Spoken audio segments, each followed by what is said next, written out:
आज की इस सभा में आए हुए मुंबई के सभी सम्मानित नागरिकों, भावना बहन, उनके सभी सहकर्मी, पदाधिकारी लॉयंस क्लब के, मैं आप सबका बहुत आभारी हूं कि महात्मा गांधी की पुण्यतिथि के अवसर पर आज इस समारोह को आपने आयोजित किया और मेरे जैसे एक सामान्य व्यक्ति को गांधी जी को श्रद्धांजलि अर्पित करने का मौका दिया।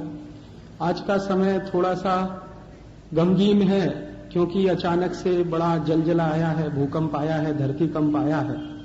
मेरे मन में एक दो बार तो ऐसा था कि मैं इस कार्यक्रम में जाऊं कि न जाऊं, दुविधा थी काफी, क्योंकि बहुत सारे हमारे सहकर्मी कार्यकर्ता इस भूकंप में भगवान को प्यारे हो चुके हैं। आजादी बचाओ आंदोलन का भुज में कार्यालय जो चलता था वो पूरी तरह से जमींदोज हो चुका है और हमारे कई कार्यकर्ताओं का उसमें देहांत भी हो चुका है। तो मन में थोड़ी दुविधा थी। फिर भावना बहन की थोड़ी प्रेरणा हुई कि नहीं, आप जरूर आइए, तो मैं यहां किसी तरह से आ गया। हम सब ने 2 मिनट का मौन रख के उनको श्रद्धांजलि अर्पित करी। मैं भी उसमें शामिल हुआ, इसका मुझे खुशी है। ये जो भूकंप आया है इसमें आप सब लोग लायंस क्लब की तरफ से कुछ मदद भेज चुके हैं और कुछ भेजने की तैयारी कर रहे हैं। ये सुनकर भी मेरा हौसला बढ़ा और आगे भी आप शायद ये मदद लगातार जारी रखेंगे, ऐसी मेरी उम्मीद है आप सबसे। ये जो भूकंप आया है इसमें 4 तरह के काम करने होंगे। एक काम तो ये है कि तात्कालिक रूप से दवाओं की बहुत जरूरत है, डॉक्टरों की बहुत जरूरत है। हमारे आजादी बचाओ आंदोलन के कार्यकर्ता पिछले 2 दिनों से भूकंप प्रभावित क्षेत्र में लगे हुए हैं। 4 टीमें हमारी 2-2 डॉक्टर और 10-10 कार्यकर्ताओं के साथ वहां पर उपस्थित हैं, भुज में, अंजार में, भचाऊ में, 3 स्थानों पर।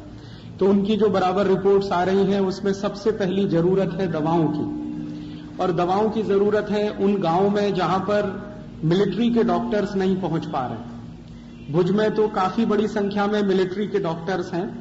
देश के अन्य भी जाने माने बहुत सारे डॉक्टर्स भुज और अंजार में पहुंच चुके हैं, लेकिन करीब 300-350 गांव हैं। राजकोट से भुज अगर जाएं, आप में से बहुत सारे लोग गए होंगे शायद बाई रोड, तो उस पूरे रास्ते पर 200 किलोमीटर का फासला है राजकोट से भुज के बीच का लगभग। उस रास्ते में करीब 350 गांव हैं। उन 350 गांवों को मदद की सबसे ज्यादा जरूरत है। इस समय जो ज्यादा मदद पहुंच रही है वो भुज में पहुंच रही है, क्योंकि टेलीविजन पे उसका एडवर्टाइजमेंट काफी हो रहा है न्यूज के माध्यम से। तो जो भी लोग पहुंच रहे हैं भुज में पहुंच रहे हैं। मेरा आप सब लॉयंस के साथियों से निवेदन है कि अगली मदद जब आप भेजें तो उसको भुज में न भेजें, अंजार में न भेजें, भचाऊ में न भेजें, क्योंकि ये तीनों स्थानों पर जितनी जरूरत है उससे ज्यादा पहुंच चुका है। अभी वहां लेने वाले लोग नहीं है, क्योंकि काफी बड़ी मात्रा में माइग्रेशन हो रहा है, पलायन हो रहा है। भूकंप के झटके लगातार आ रहे हैं तो लोग अपना घर छोड़कर, गांव छोड़कर जा रहे हैं। तो जो मर गए हैं वो तो मर गए हैं, लेकिन जो जीवित बच गए हैं वो माइग्रेट कर गए। भुज में से काफी लोग माइग्रेट कर गए हैं, अंजार में से कर गए हैं, भचाऊ में से कर गए हैं। तो माइग्रेशन ज्यादा होने के कारण वहां जिनको आप रिलीफ देना चाहते हैं वो लोग नहीं है, माने जो पात्र हैं रिलीफ लेने के, वो इस समय वहां पर उपलब्ध नहीं है। तो हो क्या रहा है कि आप जो भी मदद भेजते हैं आर्मी ऑफिसर्स उसको रख लेते हैं और वो कहते हैं कि आप मदद छोड़ के चले जाइए। तो मुश्किल अभी ये आ रही है।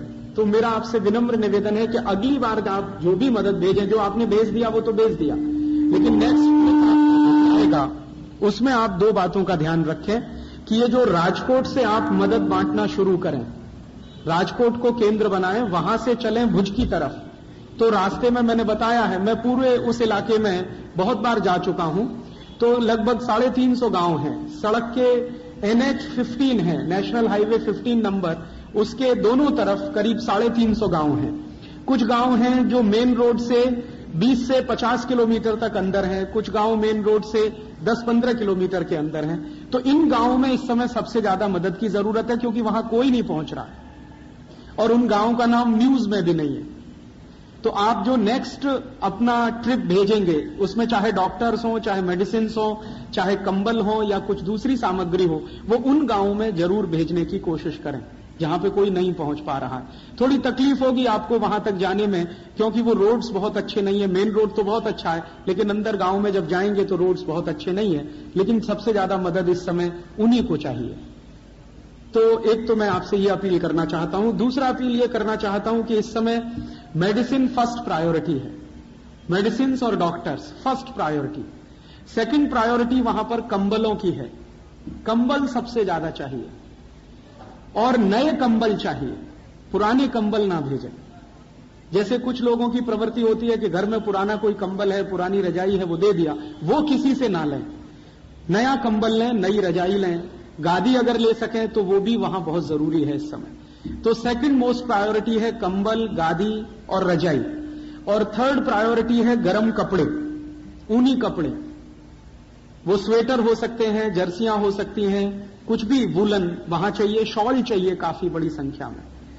थर्ड प्रायोरिटी है वहां के लोगों को अपना बसेरा खड़ा करने के लिए ताड़पत्री बहुत चाहिए। ताड़पत्री की इस समय वहां सबसे ज्यादा जरूरत है। तो ताड़पत्री हो, उनको टिकाए रखने के लिए कुछ बंबू चाहिए, कुछ बांस चाहिए, उसके टुकड़े चाहिए। तो ये थर्ड प्रायोरिटी। और लास्ट प्रायोरिटी जो मैं मानता हूं वो ये कि ये आप जानते हैं कि हमारे देश के सभी वैज्ञानिक ये कह रहे हैं कि ये कच्छ का जो इलाका है वो हाईली सीस्मिक जोन है। भारत सरकार ने इसको जोन 5 डिक्लेयर किया। जोन 5 माने सबसे ज्यादा सेंसिटिव, जहां पर सबसे जल्दी भूकंप आ सकता है। ऐसे ही एक जोन 4 है, जोन 3 है, जोन 2 है, जोन 1 है। जोन 1 में क्या आता है? पूरा कर्नाटक के साथ केरल, ये जोन 1 है, जहां पर कभी भी भूकंप आने की संभावना सबसे कम है, कर्नाटक। जोन 2 उससे ज्यादा सेंसिटिव है, फिर जोन 3 उससे भी ज्यादा सेंसिटिव है, जोन 4 उससे भी ज्यादा, और जोन 5 तो हाईली सेंसिटिव है। तो जोन 5 में एक तो पूरा कच्छ आता है, गुजरात का कुछ इलाका आता है, फिर उसके अलावा आसाम, नागालैंड, मिजोरम, मणिपुर, त्रिपुरा, ये पूरा का पूरा जो हिमालयन बेल्ट है, और उत्तर प्रदेश का इलाका जिसमें उत्तरकाशी, पौड़ी, चमोली, गढ़वाल वगैरह वगैरह, ये जोन 5 में पूरा आता है। अगर आप भारत का नक्शा देखेंगे तो हिमालय की चोटी से लेकर और इधर पश्चिम की ये जो पूरी बेल्ट है कच्छ तक की, ये बहुत ज्यादा सेंसिटिव है भूकंप के लिए। तो जो लास्ट ऑपरेशन हमें करना चाहिए हम सबको मिलकर, उसमें आप हम सब शामिल हों, वो ये कि इस पूरे इलाके में एक बड़े पैमाने पर जन जागरण का काम, मास अवेकनिंग काम, वो किस चीज के लिए कि घर कैसा बनाएं ताकि अगले भूकंप से बचें। मेरा ऐसा मानना है कि लोग भूकंप से नहीं मरते, अपने बनाए हुए घरों से मरते। भूकंप लोगों की जान नहीं लेता कभी भी, लेकिन लोगों ने जो अपना आशियाना बनाया है रहने के लिए, बड़े मन से, बड़े श्रम से, बहुत सारा पैसा लगा के, उसी आशियाने से मरते। मैं कहना यह चाहता हूं कि ये जो हाईली सीस्मिक जोन होता है, वहां पर घर कुछ इस तरह के होने चाहिए जिनकी छत हल्के से हल्के मटेरियल से बनाई जाए, फाइबर का यूज कर सकें, घास फूस का यूज कर सकें, वो मिट्टी के जो कवेलू आते हैं, टाइल्स आते हैं जिनको मैंगलोरी टाइल्स आप कहते हैं, उनका यूज कर सकें। अगर इन चीजों का इस्तेमाल करके अगर उनकी छत बनेगी तो अगले भूकंप में मरने वालों की संख्या सबसे कम होगी। मैंने आपको कहा कि भूकंप तो वहां आने ही वाले हैं, उनको आप भी नहीं रोक सकते, मैं भी नहीं रोक सकता। और दुर्भाग्य से इतनी ज्यादा विज्ञान और तकनीकी प्रगति होने के बाद भी भूकंप की भविष्यवाणी करना बिल्कुल असंभव है। कोई भी वैज्ञानिक ये दावा नहीं कर सकता कि भूकंप इस तारीख को आने वाला है। बारिश की भविष्यवाणी की जा सकती है, गर्मी की भी की जा सकती है, भूकंप की संभव नहीं है। तो भविष्यवाणी करना एकदम असंभव है। और ये हाईली सीस्मिक जोन है, इसलिए बार बार इसमें भूकंप आने ही वाले हैं, सालों साल ये चलने वाला है। तो क्यों नहीं हम हमारे लोगों को इस तरीके से ट्रेंड करें जो उस इलाके में रहते हैं कि भाई तुम्हारा घर कैसा होना चाहिए।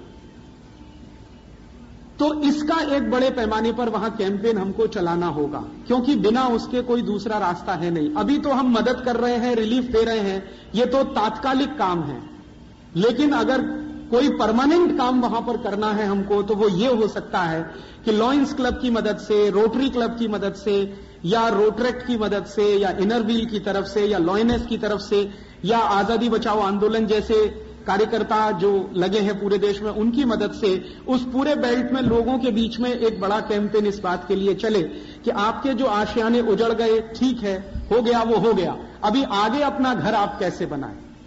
तो उस संदर्भ में मैं मेरे कुछ मित्रों के साथ जो सीस्मोलॉजिस्ट हैं, जो भूकंप के विषय के ज्ञाता हैं, और ऊंचे पदों पर भारत सरकार में काम करते हैं। उनमें मेरे एक बहुत नजदीकी मित्र हैं डॉक्टर नेगी करके, रुड़की में हैं वो, रुड़की यूनिवर्सिटी में सीस्मोलॉजिस्ट के रूप में अपनी सेवाएं दे रहे हैं भारत सरकार को। उनसे मैंने अपील की है कि एक 25 पन्ने की छोटी सी बुकलेट वो बना रहे हैं।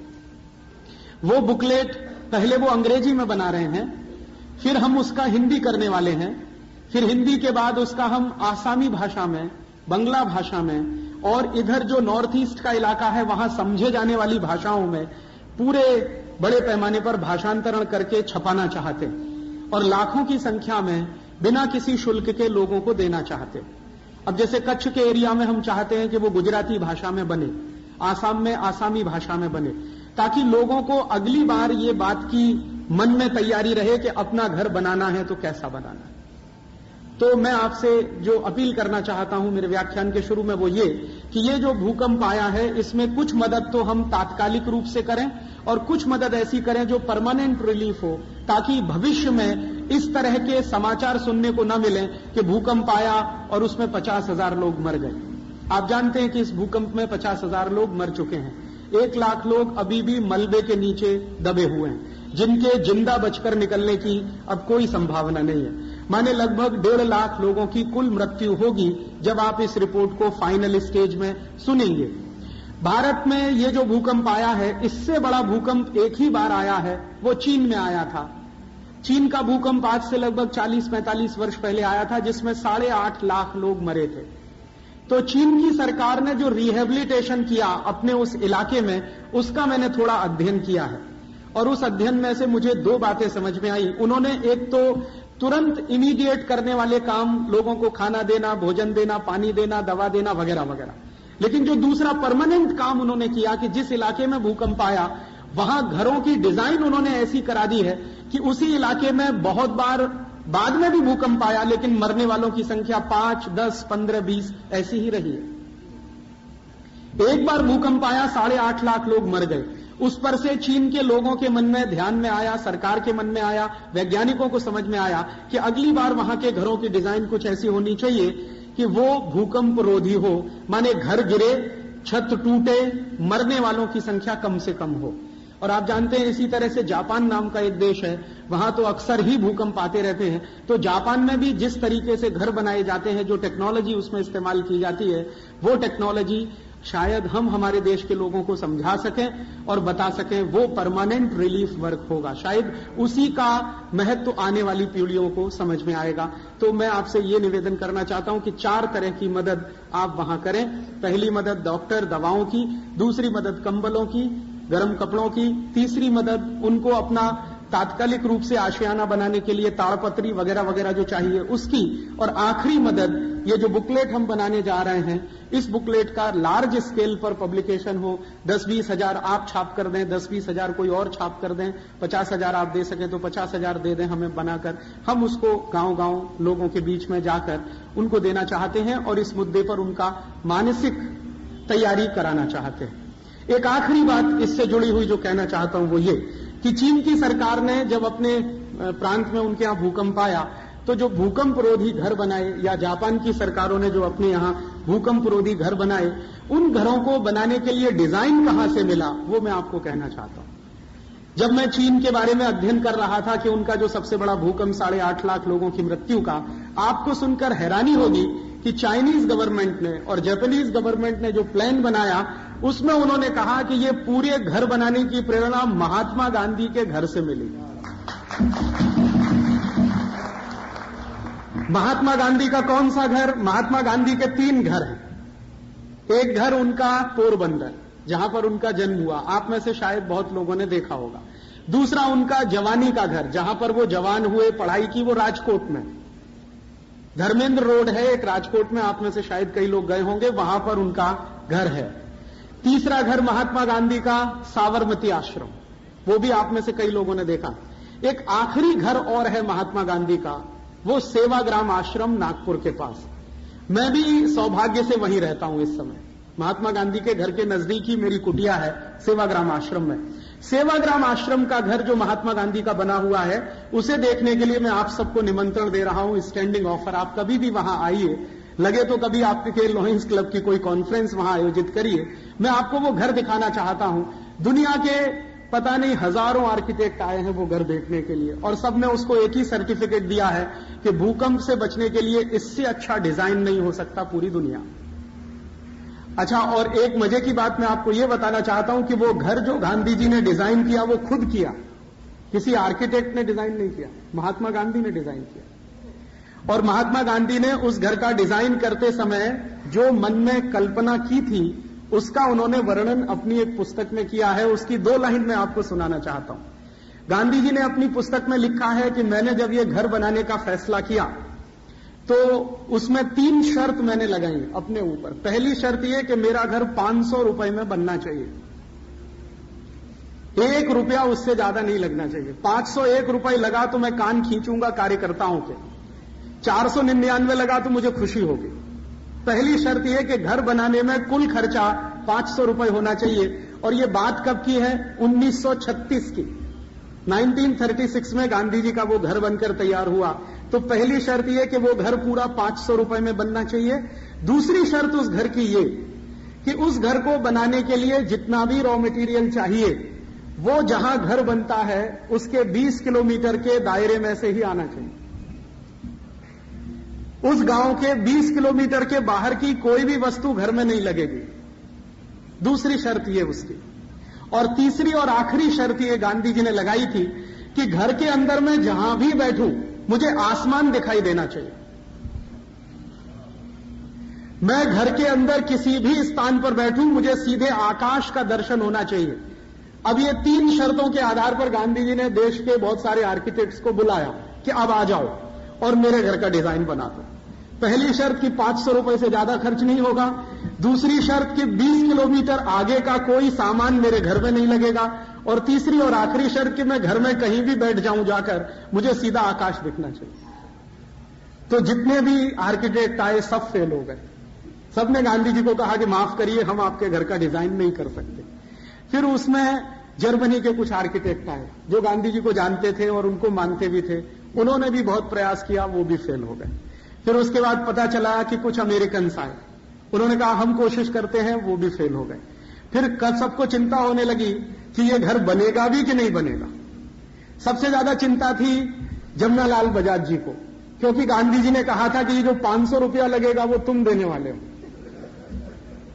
तो जमनालाल बजाज जी ने कहा कि बापू आप 500 रुपए की बात करते हैं, मेरा ब्लैंक चेक आपके पास हमेशा पड़ा रहता, उसमें क्या तकलीफ है। आप जानते हैं बजाज जी का ब्लैंक चेक हमेशा गांधी जी के पास रहता था। वो जो रकम भर के उसको साइन कर देंगे वो उनके पास आ जाएगी। लेकिन गांधी जी ने कहा कि वो ब्लैंक चेक तो देश के लिए, मेरे लिए जो घर बनता वो 500 रुपए, तो ये तुम्हें देना है, इसकी व्यवस्था। तो जब सब आर्किटेक्ट फेल हो गए, परेशान हो गए, बजाज जी को बहुत तकलीफ हो गई। अब वो कहने लगे कि फिर बापू घर वर बनेगा नहीं बनेगा, एक झोपड़ा बना लो यहां पर। तो गांधी जी ने कहा कि अच्छा ठीक है मैं कोशिश करता हूं। तो उन्होंने अपने घर का डिजाइन तैयार किया और वो डिजाइन जो वो चाहते थे वो बन गया।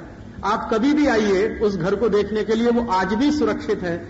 उस घर में जितना भी रॉ मटेरियल लगाया गया है वो सब सेवाग्राम से 20 किलोमीटर दूर के गांव से लाया गया। दूसरा, उसमें कोई भी मटेरियल ऐसा नहीं लगा है जो 20 किलोमीटर से आगे जाकर लाना पड़ा हो। और उस घर को बनाने का कुल खर्चा 499 रुपए 50 पैसे ही आया है। 500 रुपए में भी 50 पैसा बच गया था। और तीसरी शर्त कि आप उस घर में अंदर कहीं भी जाकर बैठ जाइए, आपको सीधे आकाश का दर्शन होगा। तो अब आप पूछोगे वो घर कैसा है, उसी के लिए मैं इनविटेशन कर रहा हूं आपको कि आप आइए सेवाग्राम आश्रम में, कभी आपकी कॉन्फ्रेंस करिए, उस घर का दर्शन करिए। और एक बार उस घर का दर्शन आप कर लें तो फिर उसका दर्शन दूसरों को कराइए, ये मैं चाहता हूं। और वो घर मैं मानता हूं कि सबसे ज्यादा वैज्ञानिक पद्धति से बनाया हुआ घर है। दुनिया में एक बहुत बड़ा आर्किटेक्ट हुआ जिसका नाम था इवान इलिच। उसने गांधी जी के घर के बारे में लिखा है कि मैंने दुनिया के 50 सैकड़ों हजारों कंस्ट्रक्शंस देखे हैं, ऐसा अद्भुत कंस्ट्रक्शन मैंने मेरे जीवन में देखा नहीं। दुनिया का उस जमाने का बेस्ट क्वालिटी आर्किटेक्ट जो माना जाने वाला आदमी, उसकी ये टिप्पणी है गांधी जी के घर के बारे में। तो मैं ये चाहता हूं, ये भूकंप से जुड़ता है। गांधी जी ने जब घर के निर्माण की रचना की तो उनको किसी ने कहा कि गांधी जी ये इलाका भी सीस्मिक जोन है, गांधी जी का घर जहां पर है वहां भी टेक्टोनिक मूवमेंट होते रहते हैं और वो सीस्मिक जोन है। तो गांधी जी ने कहा कि मैं इसका ध्यान बराबर रखूंगा कि ये सीस्मिक जोन है, और उन्होंने घर का ऐसा डिजाइन तैयार किया है कि उस इलाके में बार बार भूकंप आए हैं। ऐसा नहीं है कि उस इलाके में भूकंप नहीं आए हैं। गांधी जी के घर को आज तक एक क्रैक भी नहीं आया, आज तक क्रैक नहीं आया। और वो घर बने हुए 1936 और आज 2000, तो आप सोचिए 64 ईयर्स तो हो ही गए। उसमें एक पैसा का सीमेंट नहीं लगा, एक पैसे का सीमेंट नहीं लगा, कहीं पर लोहा नहीं है, आयरन नहीं है। जो घर में इस्तेमाल किया गया है मटेरियल, वो एक तो मड है, मिट्टी है, दूसरा कवेलू है, टाइल्स है मिट्टी के बने हुए, तीसरा बांस है, बंबू है। बस तीन ही चीजों का उसमें इस्तेमाल किया गया, और वो तीन चीजों से उनका घर बना है। आज तक कभी उसमें क्रैक नहीं आया, आज तक कभी वो गिरा नहीं है। और उसकी जो लाइफ बताते हैं लोग कि इसकी टोटल लाइफ कितनी होने वाली है, तो मिनिमम लाइफ उसकी लोगों ने कैलकुलेट की है कि 150 ईयर्स तो होने ही वाली है। माने उसमें करीब 64 ईयर्स तो बीत गए हैं, लगभग 100 साल वो घर और रहने वाला। हम लोग वहां सिर्फ इतना ही करते हैं कि साल में एक बार उसको पुताई करते हैं, और वो भी गांधी जी नियम बनाकर गए थे, उसके हिसाब से करते हैं। गांधी जी ने कहा था कि मेरे घर की पुताई किस चीज से होगी? गाय के गोबर से। तो वहां गाय पाली जाती है आश्रम में, उसका गोबर निकाला जाता है, उस गोबर को पानी के साथ मिलाया जाता है, साल में एक बार उसकी पुताई करते हैं, व्हाइट वॉशिंग करते हैं बस, और उसमें मेंटेनेंस में कुछ भी नहीं। तो आप कभी आएंगे तो देखेंगे। मैं ये चाहता हूं कि उस घर का जो डिजाइन है और उस घर को बनाने की जो टेक्निक है, वो टेक्निक हमारी उस पुस्तक में आए और पूरे कच्छ के इलाके के लोगों को बांटा जाए कि भाई देखो, आदर्श घर तुम्हारे लिए क्या हो सकता है, वो ये हो सकता है। और गांधी जी गुजरात के ही थे, गुजराती लोगों को ये और जल्दी समझ में आएगा कि हमारे ही किसी व्यक्ति का डिजाइन किया हुआ वो है। तो ये एक छोटी सी बात जो व्याख्यान के पहले मैं कहना चाहता था। एक छोटी सी दूसरी बात और, कि मैंने मेरे जीवन में ये सब जो शुरू किया, स्वदेशी का काम या आजादी बचाओ आंदोलन का काम, तो मैं मेरे जीवन में सबसे ज्यादा प्रभावित महात्मा गांधी से ही हुआ। वैसे तो बहुत लोगों ने मुझे प्रभावित किया, लेकिन सबसे ज्यादा प्रभावित महात्मा गांधी ने किया। महात्मा गांधी के जीवन की एक ही घटना ने मुझे सबसे ज्यादा प्रभावित किया। वो घटना सुना के मैं मेरा व्याख्यान शुरू करना चाहता हूं। वो घटना है महात्मा गांधी के साउथ अफ्रीका के प्रवास की। आप जानते हैं कि महात्मा गांधी 1894-95 के आसपास दक्षिणी अफ्रीका गए। पहले वकालत पूरी की, वकालत की पढ़ाई पूरी की, इंग्लैंड से वापस लौटे। वापस लौटने के बाद फिर दक्षिणी अफ्रीका गए। एक सिलसिले में कोई केस था, उस केस के सिलसिले में उन्हें साउथ अफ्रीका जाना पड़ा। तो वो गए जब साउथ अफ्रीका, तो वकील बैरिस्टर की हैसियत से गए। हुआ क्या, वो घटना मैं आपको सुनाना चाहता हूं, जिसने मुझे मेरे जीवन में सबसे ज्यादा प्रभावित किया। गांधी जी पहुंचे, वहां एक कोई कंपनी थी, वो कंपनी को कोई केस हुआ था, वो भारत के ही कुछ लोगों की कंपनी थी। तो गांधी जी उनके वकील की हैसियत से वहां केस लड़ने वाले थे। तो गांधी जी जब वहां पहुंचे तो उसके पहले जो वकील महोदय थे जो केस लड़ रहे थे, पहले से ही एक लॉयर थे वहां पर, उनके साथ गांधी जी का परिचय हुआ। तो गांधी जी ने पूछा कि मुझे जो केस लड़ना है उसकी फाइल जरा दे दो। तो गांधी जी ने फाइल का अध्ययन किया। फिर उसने कहा कि अदालत कहां पर है, वहां लेकर जरा चलो। तो गांधी जी की पहली घटना है ये साउथ अफ्रीका की, वो अदालत में पहुंचे। आप जानते हैं कि खांटी गुजराती आदमी, और गुजरातियों में भी काठियावाड़ी, तो एकदम शुद्ध काठियावाड़ी आदमी। तो आप जानते हैं काठियावाड़ के लोग तो वो पगड़ी बांधते हैं ना, 5 मीटर लंबा कपड़े की वो पगड़ी बनाते हैं और एक विशेष स्टाइल में उसको बांधा जाता है। तो गांधी जी पगड़ी बांधकर अदालत में पहुंच गए। अब जज ने जब देखा कि पगड़ी बांधे हुए कोई व्यक्ति आके बैठ गया है, तो जज ने उनके ऊपर बहुत जबरदस्त व्यंग कसा और उन्होंने कहा कि आपको मालूम है कि अदालत के कानून के अनुसार यहां पगड़ी बांधकर आना मना है, अदालत के कानून के अनुसार। तो गांधी जी ने पूछा तो जज ने कहा कि आपको ये पगड़ी उतारनी पड़ेगी, तब आप यहां बैठ सकते हैं और बहस कर सकते हैं। तो गांधी जी ने पूछा कि आपको शायद मालूम नहीं है कि ये पगड़ी मेरे शान का प्रतीक है, ये मेरी इज्जत का प्रतीक है। मैं भारत में जिस स्थान से आया हूं वहां पगड़ी उतारी नहीं जाती। काठियावाड़ भारत का वो स्थान है जहां पगड़ी उतारना सबसे बड़ा अपमान माना जाता है, और पगड़ी वही उतारता है जो किसी का गुलाम हो जाता है। मैं आपका गुलाम नहीं हुआ अभी तक, इसलिए मैं पगड़ी नहीं उतार सकता। जज बौखला गया, क्योंकि इतनी हिम्मत से बात कहने वाला कोई आदमी उसके सामने पहली बार आया। तो उसने पूछा कि ये है कौन? तो बताया गया कि केस के सिलसिले में ये एक लॉयर है जो भारत से आया है, तो उन्होंने कहा कि इसको तमीज सिखानी चाहिए। तो उनके जो बगल का लॉयर था जो गांधी जी को लेके गया था, उसने खुसफुस करना शुरू किया और गांधी जी को समझाया कि भाई आप ये उतार दीजिए, नहीं तो बवाल हो जाएगा, कंटेम्प्ट हो जाएगा, जेल हो जाएगी, फलाना हो जाएगा, दिमाग। गांधी जी ने कहा कि कुछ भी हो जाए, ये मेरे सम्मान का प्रतीक है। मैं पगड़ी मैंने अगर उतारी तो ये भारत की पगड़ी उतार दी, ये संदेश पूरी दुनिया में जाएगा, ये मैं नहीं कर सकता। तो उन्होंने कहा कि फिर कंटेम्प्ट हो जाएगा तो जेल जाना पड़ेगा। तो ठीक है, मैं तो तैयार हूं जेल जाने के लिए, आप उनसे कहो कि ऑर्डर करें और मुझे जेल में भेज। तो जज भी परेशान हो गए। अब वो गए थे केस लड़ने के लिए और अपना ही केस लड़ना उन्होंने शुरू कर दिया। अब जज बौखला गया कि ये आदमी कहता है कि ऑर्डर करो, मुझे जेल में भेजो, मैं पगड़ी नहीं उतार सकता, तुम्हारे जो कानून है उसके आधार पर काम।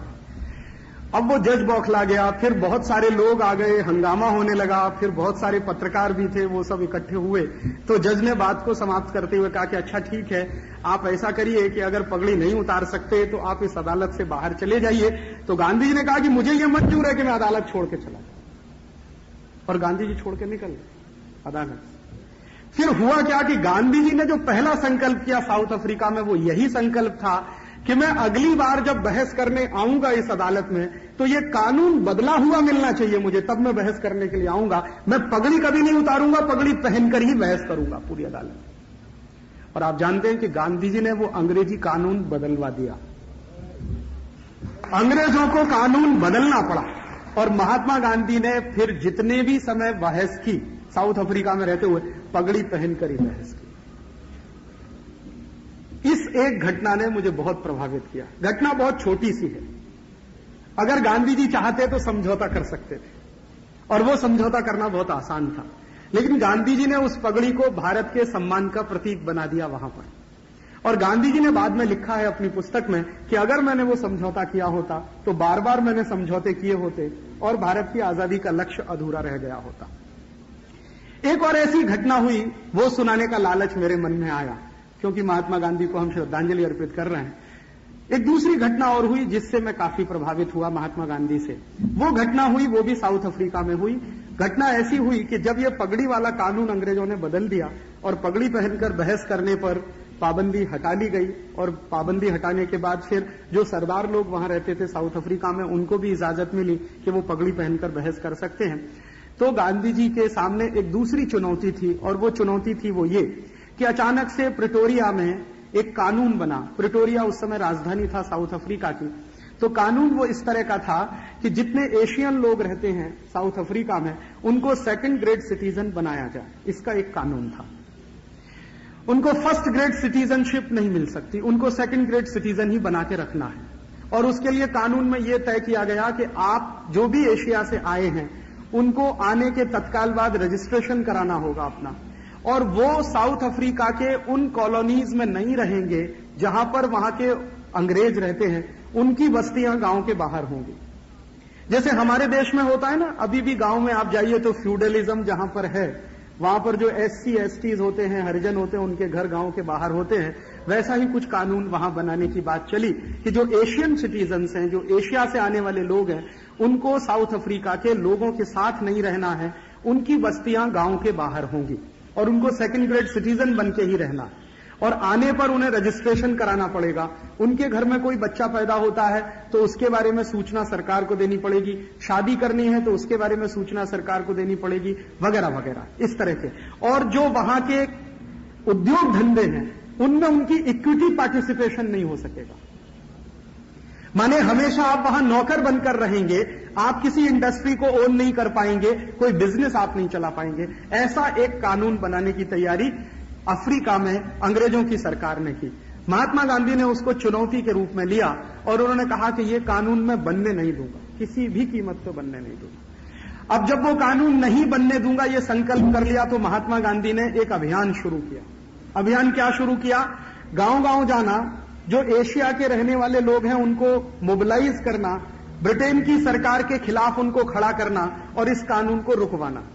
तो वहां पर जो मुसलमान समुदाय के लोग थे उनमें जाकर उन्होंने कहना शुरू किया, हिंदू समाज के लोग थे उनको समझाना शुरू किया। गांधी जी के समझाने का नतीजा ये निकला कि 2-3 महीनों के अंदर एक बहुत बड़ा पब्लिक ओपिनियन उस कानून के विरुद्ध बन गया।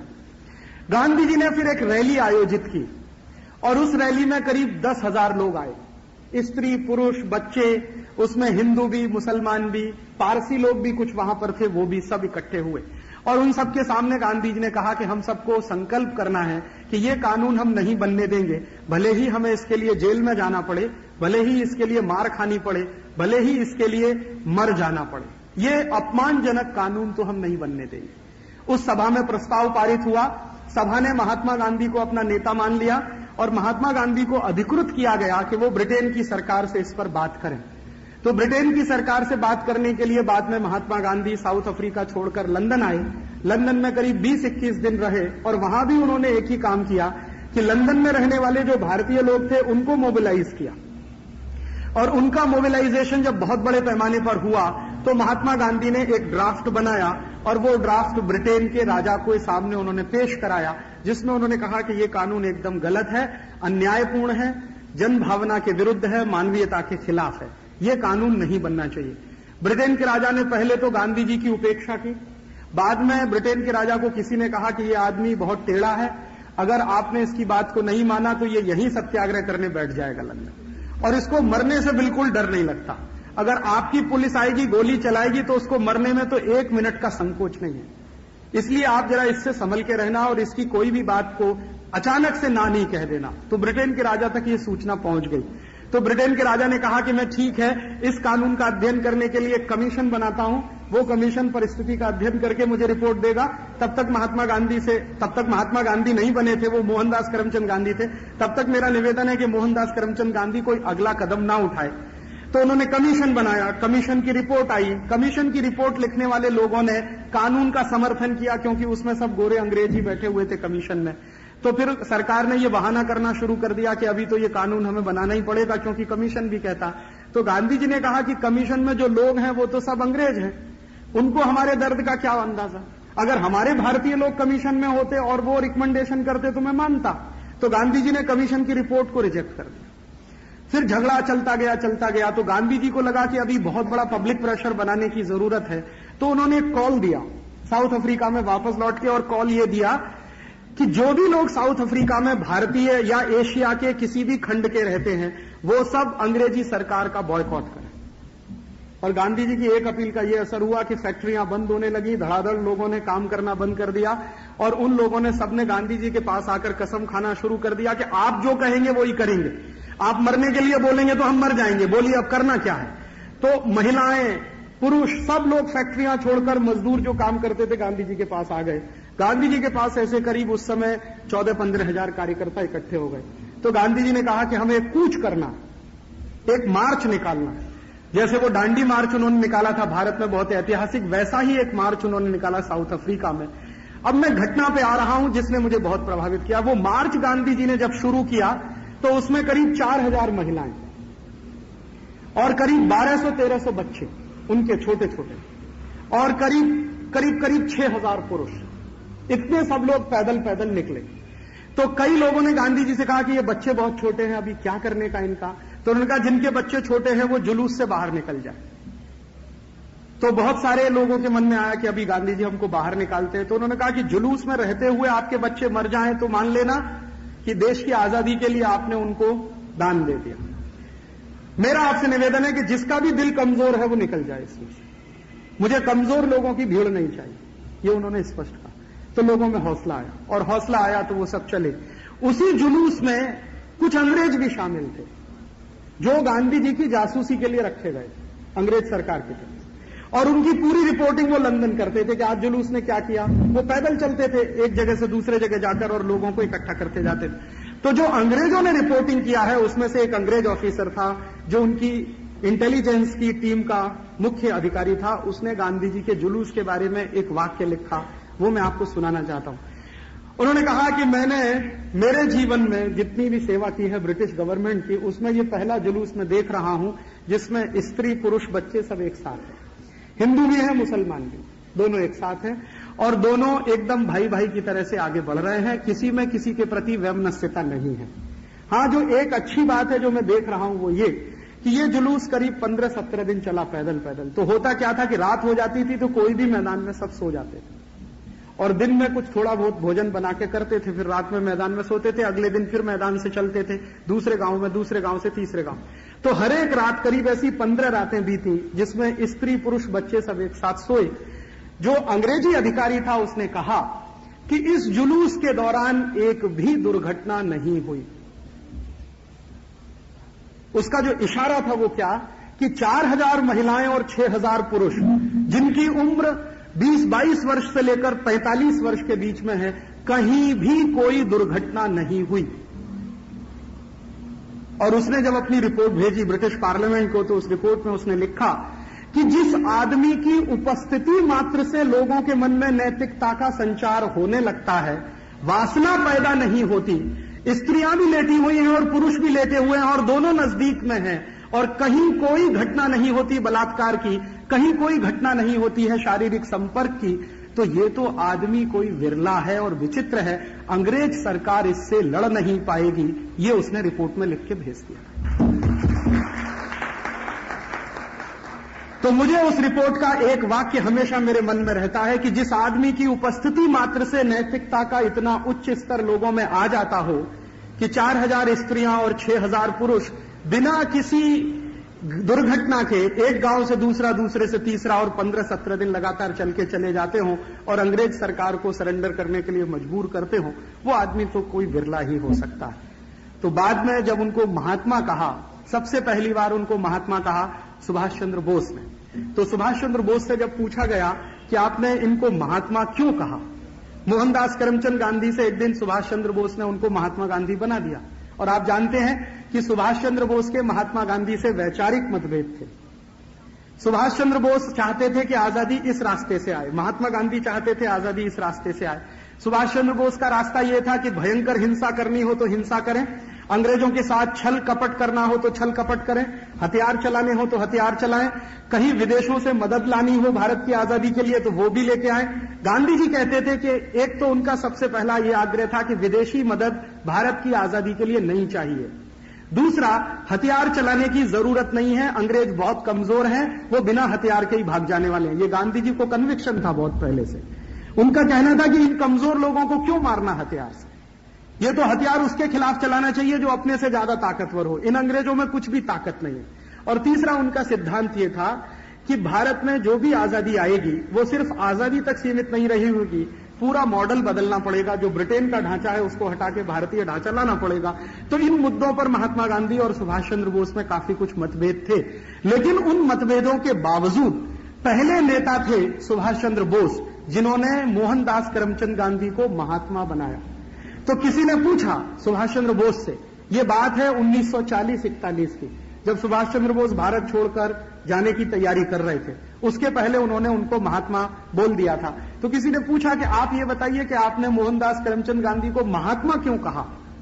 उनके बहुत सारे कार्यकर्ता उनसे नाराज थे, सुभाष चंद्र बोस से। तो सुभाष चंद्र बोस ने कहा कि आपकी नाराजगी मैं समझ सकता हूं, महात्मा गांधी हमारे विचार से कुछ अलग विचार वाले हैं, हमारे उनके विचारों में काफी भिन्नता है, हमारी उनकी मत भिन्नता है, लेकिन मन भिन्नता नहीं। मेरे महात्मा गांधी से मतभेद है लेकिन मनभेद नहीं है। सुभाष चंद्र बोस का जो शब्द था वो ये था कि मेरे महात्मा गांधी से मतभेद है, मनभेद नहीं है। मन मेरा वैसा ही है जो महात्मा गांधी का है, तो मनभेद नहीं है, इसलिए मैं उनको बहुत ऊंचा मानता हूं। और उन्होंने कहा कि मैं उनको महात्मा इसलिए कहता हूं कि उस आदमी की उपस्थिति मात्र से मन में नैतिकता का संचार होने लगता है। मैं जब जब महात्मा गांधी के पास जाता हूं, मेरे मन में दया, प्रेम, करुणा, अहिंसा, ये सारे मूल्य पनपने लगते हैं। पता नहीं उस व्यक्ति में कैसा चुंबकीय आकर्षण है, ये सुभाष चंद्र बोस के शब्द में आपको कोट कर रहा हूं, पता नहीं उस व्यक्ति में कैसा चुंबकीय आकर्षण है जो उसके सामने जाकर बैठे भयंकर हिंसा भाव से भरा हुआ वो भी अहिंसक हो जाता है। कितना ही डेस्पोटिक हो, क्रूर हो, वो दया और करुणा का प्रतीक बन जाता है। उस व्यक्ति में ऐसा तो कुछ अद्भुत है। और दक्षिणी अफ्रीका की वो घटना जो मैंने आपको कही, वो अपने कार्यकर्ताओं को सुनाते हुए सुभाष चंद्र बोस ने कहा कि ये आदमी की तेजस्विता आज से नहीं, उम्र के उस साल से है जब वो खुद जवान हुआ करता।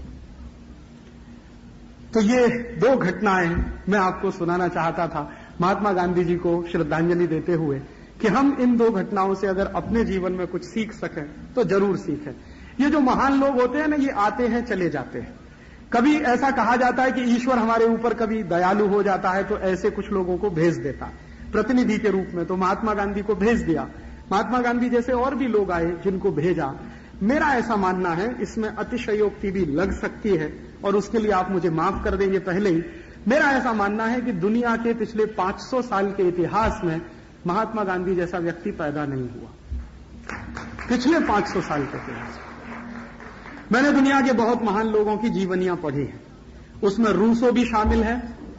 उसमें तो ये रूस के जो बड़े नेता माने जाते हैं, लियोनिद ब्रेजनेव से पीछे की पीढ़ी के जितने, जिनको लेनिन वगैरह वगैरह बड़ा माना जाता, उनको भी, जर्मनी के बड़े नेताओं को, उनको भी मैंने पढ़ा है, बिस्मार्क को भी मैंने पढ़ा है।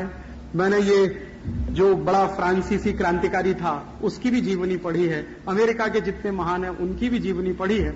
मुझे ऐसा लगता है कि पिछले 500 साल के इतिहास में दुनिया की धरती पर गांधी जैसा व्यक्ति पैदा नहीं हुआ। उनकी 3 बड़ी क्षमताएं। पहली क्षमता तो जो मैंने कही नैतिकता वाली, दूसरी क्षमता हर गलत बात का पूरी ताकत से विरोध करने की, गलत को स्वीकार नहीं करने की, चाहे उसके लिए जान दे देनी पड़े, और तीसरी और अद्भुत बात कि किसी को प्रेम की शक्ति से जीत लेने की। वो कहते थे हथियार की शक्ति से किसी को जीतना क्या है, प्रेम की शक्ति से जीत के दिखाओ लोगों को। और वो उस मान्यता के पुजारी थे, भारत की उस मान्यता के जो हजारों साल से आई है कि किसी को हथियार की शक्ति से गुलाम बनाने से अच्छा है कि प्रेम की शक्ति से उसको गुलाम बनाओ। तो ये 3 अद्भुत बातें उस व्यक्ति में थी और एक साथ पूरे व्यक्तित्व में ये सब आया उनके अंदर। तो कुछ उनकी ग्रोइंग हुई होगी, कुछ उनमें आया होगा। ये तो कुछ विलक्षण ही किस्म की बात हो सकती है, क्योंकि बचपन में जो विद्यार्थी अक्सर फेल होता हो, अंग्रेजी में फेल, मैथमेटिक्स में फेल, आप जाइए राजकोट में, उनकी वो रखी हुई है, वो जो स्कूल है ना गांधी जी जिसमें पढ़े, उस स्कूल में गांधी जी की नोटबुक है जिसपे उनका करेक्शन किया हुआ, वो सब गलत लिख दिया है, उसको क्रॉस कर दिया, अध्यापक ने फेल कर दिया उनको। ये कैसा मूर्ख अध्यापक, उसको फेल करना चाहिए था, पूरी दुनिया को। महात्मा गांधी को फेल किया तो ठीक है। उससे एक बात समझ में आती है कि साधारण सा बच्चा झूठ भी बोलता है, चोरी भी करता है, कभी सिगरेट भी पी लेता है, कभी जाके मांस भी खाया, उन्होंने ईमानदारी से स्वीकार किया। और एक बहुत अंदर की बात जो मैं कहना नहीं चाहता बहुत लोगों से, लेकिन अभी कहना चाहता हूं मैं, लोगों को पता चले गांधी जी के बारे में, तो बहुत सारी मिसअंडरस्टैंडिंग्स हमारे लोगों की खत्म हो जाए। बहुत लोगों ने दुष्प्रचार किया महात्मा गांधी के बारे में, और एक बहुत बड़ा दुष्प्रचार उनके बारे में यह था कि वो हमेशा 2 लड़कियों के कंधे पर हाथ रख के चलते थे। हमारे देश में महात्मा गांधी के बारे में दुष्प्रचार करने वालों की तो कोई कमी नहीं है। और वो कमी क्यों नहीं है? क्योंकि सब लोगों को ऐसा लगता है कि गांधी जी को गाली दो तो हम बड़े हो जाएंगे। एक अभी फिल्म बनी है बाबा साहब अम्बेडकर पे, उसमें जो गालियां उनको दी गई हैं वो भगवान न करे कोई दूसरा उनको दे। तो आजकल एक फैशन चल गया है गांधी जी को गाली देने का। लंबे समय तक ये फैशन चलाया बहुत सारे लोगों ने।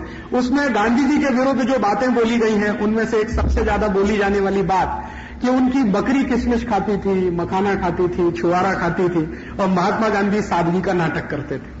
एक बात उनके विरुद्ध ये बोली जाती। दूसरी बात उनके विरुद्ध ये बोली जाती है कि महात्मा गांधी ने बहुत सारे क्रांतिकारियों को मरवा दिया, भगत सिंह को नहीं बचाया, आप जानते हैं वो कहानी, तो बहुत सारे क्रांतिकारियों को मरवा दिया। तीसरी बात जो बोली जाती है वो ये कि गांधी जी नैतिकता का नाटक करते थे और हमेशा 2 लड़कियों के कंधे पर हाथ रख के चला करते थे।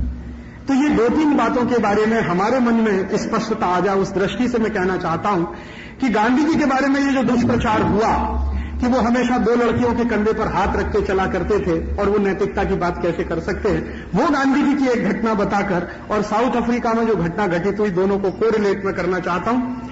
घटना यह है कि महात्मा गांधी ने बहुत ईमानदारी से अपने जीवन की हर बात लिखी।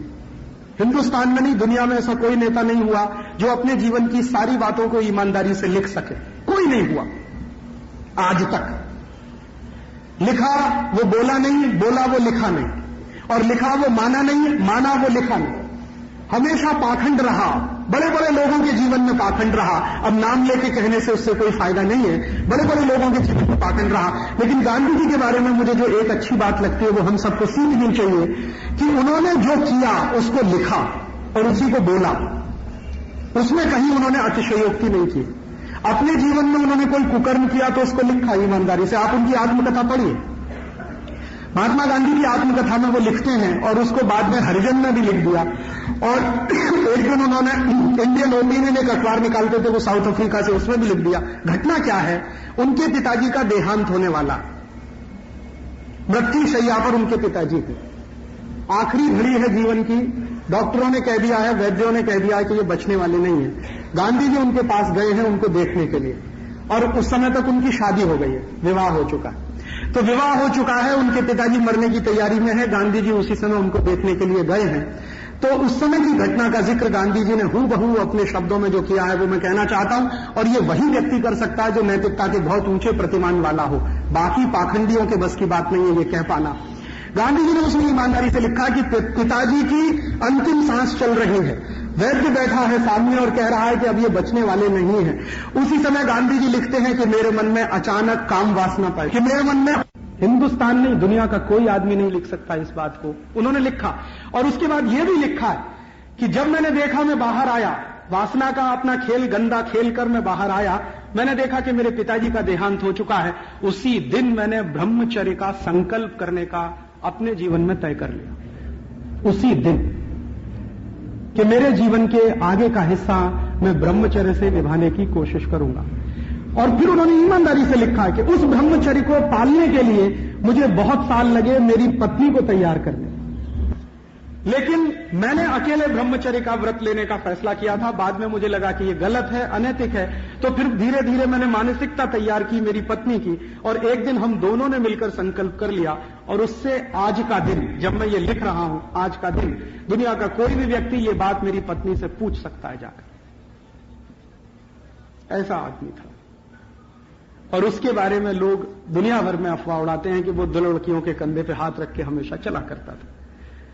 और उसके बारे में दुनिया के लोग बहुत सारी अफवाह उड़ाते हैं कि उसकी बकरी किशमिश खाती थी, बादाम खाती थी, काजू खाती थी, मुनक्का खाती, कुछ नहीं खाती थी उनकी बकरी, साधारण घास ही खाती थी। ये सही बात है कि गांधी जी हमेशा बकरी का दूध पीना पसंद करते थे। तो किसी ने पूछा कि आप गो रक्षा की बात करते, गांधी जी हमेशा गो रक्षा की बात करते रहे। और एक बार तो उन्होंने एक भाषण में कहा, यहां मुंबई के अपने एक भाषण में उन्होंने कहा कि कोई अंग्रेज अधिकारी मेरे पास आए और ये कहे कि पहले भारत बचाना है कि गाय बचानी है, तुम दोनों में से तय कर लो कौन सी चीज पहले बचानी है। तो मैं भारत को कुर्बान कर सकता हूं गाय बचाने के लिए, माने मेरे लिए गाय भारत से ज्यादा प्यारी है। और उन्होंने कहा कि अगर मैंने गाय बचा ली तो भारत तो बच जाने ही वाला। तो इतने ज्यादा गोरक्षा के समर्थक व्यक्ति थे महात्मा गांधी, लेकिन वो गोरक्षा के समर्थक होने के बावजूद गाय का दूध नहीं पीते थे कभी। तो किसी ने उनसे कहा कि गांधी जी ये जीवन में आपके कॉन्ट्रडिक्शन क्यों है, गाय का दूध आप नहीं पीते हैं, गोरक्षा की बात करते हैं, हमेशा आप बकरी का दूध पीते हैं। तो उसका जवाब बहुत सुंदर उन्होंने दिया और वो लिखा भी है। उन्होंने कहा देखो गाय का दूध अमृत है और बकरी का दूध दवा है, मुझे दवा की जरूरत है, अमृत की नहीं है। और आप जानते हैं कि दुनिया के जो वैद्य हैं, ये जो हमारा पूरा का पूरा आयुर्वेद है ना, उसमें जो बकरी का दूध है वो ट्यूबरकुलोसिस की सबसे अच्छी मेडिसिन मानी जाती है। अगर कोई टीबी का भयंकर मरीज हो और वो किसी भी स्थिति में ठीक होने की संभावना नहीं रखता हो, उसको सिर्फ इतना ही किया जाए कि खाली खाली पेट सुबह सुबह आधा कप रोज बकरी का दूध पिला दिया जाए, 3 महीने में उसका ट्यूबरकुलोसिस ठीक होने की गारंटी। इतना अच्छी गुणवत्ता वाला है बकरी का दूध। तो गांधी जी ने कहा कि मुझे कमजोरी रहती है हमेशा शरीर में। आप जानते हैं कि उनका शरीर कैसा था, कृष्ण का एकदम शरीर था। तो गांधी जी ने कहा कि मुझे कई तरह की बीमारियां हैं, उनको मैं जानता हूं, और उन बीमारियों को ठीक करने के लिए बकरी का दूध ही मुझे लगता है, बाकी कोई दवा मैं कभी लेता नहीं। वो सच में कोई दवा नहीं खाते थे और किसी को देते भी नहीं थे अपनी हाथ से। तो बाकी मैं कोई दवा लेता नहीं हूं, सिर्फ बकरी का दूध ही मेरे लिए दवा है। इसलिए मैं गाय का दूध न पीकर बकरी का दूध पीता हूं, ताकि मैं जिंदा रहूं और हिंदुस्तान की आजादी लाने का काम सतत रूप से करता हूं। गाय का दूध को मैं अमृत मानता हूं, और अमृत तब दिया जाता है जब कोई अमर होने की आकांक्षा लेकर आता। मैं अमर होने की आकांक्षा लेकर नहीं आया, मैं तो साधारण सा एक काम करने आया, भारत की आजादी लाने का।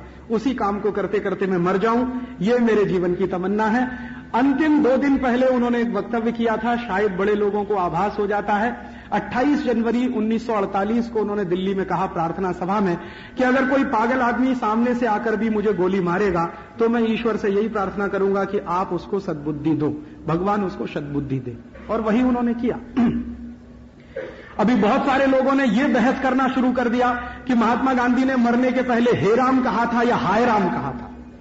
हमारे कितने कूड़ मगज लोग हैं इस देश में, कितने निम्न स्तर के लोग हैं इस देश में जो बहस चला रहे हैं इस बात पर कि गांधी जी को जब गोली लगी तो उन्होंने हे राम कहा या हाय राम कहा। इसी में लगे हुए हैं बहस करने में। उन्होंने बहुत कुछ कहा है, उस पर किसी का ध्यान नहीं है। बहुत कुछ किया है, उस पर किसी का ध्यान नहीं है। हे राम कहा कि हाय राम कहा, इसी में बहुत लोग लगे। बहुत सारे संगठन हैं जिन्होंने बाकायदा लिटरेचर बनाया है उस पर, और वो लिटरेचर पूरे देश में बांटा जाता है और एक खास तरह की मानसिकता तैयार की जाती है गांधी जी को गाली देने की। तो मेरा आपसे एक ही विनम्र निवेदन है, और वो मैं शायद मेरे कन्विक्शन से कह रहा हूं। पिछले 10-12 साल गांधी जी को मैंने बहुत पढ़ा और उनके तरह से जीने की कोशिश भी कर रहा हूं। उनके तरह से जीने की जो एक कोशिश मैंने की है ईमानदारी से, उसको मैं आपसे शेयर करना चाहता हूं। मैंने आज तक मेरा पर्सनल बैंक अकाउंट नहीं बनाया और आगे बनाने की संभावना नहीं। मैंने आज तक मेरा कोई घर नहीं बसाया। आज भी मैं ब्रह्मचारी हूं और ब्रह्मचर्य का पालन करता हूं और आगे भी करता रहूंगा, ऐसा मेरा संकल्प है मेरे मन का। और तीसरा, कोई पारिवारिक संपत्ति में हिस्सा नहीं रखा। मेरे पिता और माता को मैंने बिल्कुल स्पष्ट कह दिया है कि परिवार की संपत्ति में मेरी कोई हिस्सेदारी नहीं होगी। आपको जो करना है आप उसको कहिए, या करते उसको चाहें तो दान कर दीजिए मेरे नाम से किसी को। लेकिन इतना भी मुझे लगता है करने में बहुत तकलीफ आती है, बहुत तकलीफ आती है। तो गांधी जी ने पता नहीं कितनी तकलीफें झेली होंगी, उन्होंने तो पता नहीं कितने साल ये सब किया। मुझे तो लगता है कि मेरे लिए बहुत आसान है ब्रह्मचर्य पालन करना, क्योंकि मैंने परिवार नहीं बनाया। उन्होंने तो परिवार बनाकर ब्रह्मचर्य पालन किया, वो तो बड़ी बात है। वो आसान व्यक्ति के लिए नहीं है परिवार में रहते हुए ब्रह्मचर्य का पालन करना और उस ऊंचाई तक जाना, जिस ऊंचाई की बात उन्होंने अपनी आत्मकथा में लिखी है कि वो जीवन का आखिरी दिन था जब पिताजी की मृत्यु के समय उन्होंने अपनी पत्नी के साथ संभोग किया। उसके बाद उन्होंने लिखा है कि मैं मेरी पत्नी के साथ भाई बहन के रिश्ते रहे, और उन्होंने कहा कि जीवन में ऊंचाई तभी आएगी जब सही मायने में कोई पति पत्नी भाई बहन की तरह से रहना शुरू कर दे। वो कहते हैं कि ये जीवन का आखिरी वो होगा मुकाम। तो किसी व्यक्ति को कितना ऊंचा बनना चाहिए अपने जीवन में, उसके लिए उन्होंने एक सीमा रेखा बना दिया। वो सीमा रेखा का पालन उन्होंने किया, परिवार बसाते हुए, घर चलाते हुए, बच्चों को पालते हुए। वो अद्भुत ही लोग कर सकते हैं, विरले लोग कर सकते हैं, वैसे वो थे। और उन्होंने जो किया है वो हम सबके सामने है, जो कहा है वो भी है और जो लिखा है वो भी है। उनके कहे हुए को, उनके किए हुए को और उनके बोले हुए को अगर हम अपने जीवन में दशमांश भी, माने 1/10 भी अगर हम उतार सकें तो भारत में बहुत कुछ बेहतर होने की संभावना और शक्यता है। इतना गांधी जी को श्रद्धांजलि स्वरूप में कहना चाहता था। और एक छोटी सी आखिरी बात जो मैं आज के समय में कहना चाहता हूं, गांधी जी ने अपने जीवन में 11 व्रत दिए लोगों को, अहिंसा, सत्य, अस्तेय, ब्रह्मचर्य, असंग्रह वगैरह वगैरह। आपने पढ़े होंगे, बार बार सुने भी होंगे। उन व्रतों के बारे में गांधी जी ने लोगों से कहा है कि मेरी आपसे ये विनंती है कि भारत में जो व्रत मनाए जाते हैं, त्योहार मनाए जाते हैं, उनमें सोमवार का व्रत हो जाता है, कभी बृहस्पतिवार का हो जाता है, कभी मंगलवार का हो जाता है। मंगलवार को हनुमान जी का है, सोमवार को शंकर जी का है, वगैरह वगैरह। उन व्रतों के बारे में गांधी ने कहा कि ये जो कर रहे हैं वो आप करिए, आपकी धार्मिक मान्यताओं के लिए मैं मेरी तरफ से कुछ नहीं कहना चाहता और उसमें हस्तक्षेप भी नहीं करना चाहता। लेकिन उन्होंने कहा है कि व्रत अगर आप कर सकें तो देश के लिए भी करिए। एक तो हम व्रत करते हैं मोक्ष के लिए कि हमें मोक्ष मिल जाए। हमारे जीवन में एक मान्यता हमने रखी हुई है और वो मान्यता ये है, आप जितने भी लोग यहां बैठे हैं, आपके साथ मैं भी इसमें शामिल हूं, हम सबकी मान्यता ये है कि पुनर्जन्म होता है, बार बार जन्म होता है, व्यक्ति बार बार जन्म लेता है। और हमारे जो धर्मशास्त्र है या बड़े जो धर्म गुरु हैं, उनकी बात अगर आप सुने और उसको कभी समझने की कोशिश करें तो हर एक धर्मगुरु या हर एक धर्मशास्त्र ये कहता है कि भारत में जन्म लेने वाले को 84 लाख योनियों में से गुजरना पड़ता है। कभी मच्छर बन सकते हैं, कभी मक्खी बन सकते हैं, कभी गाय बन सकते हैं, कभी बैल बन सकते हैं। मनुष्य बनना बड़ा मुश्किल होता है और मनुष्य की योनि मिलना तो विरले लोगों को मिलता है। उसके बारे में सांख्य दर्शन है, वो ये कहता है कि आपने पुराने जन्म में कुछ अच्छे कर्म किए होंगे तो आप शायद मनुष्य बन गए हैं।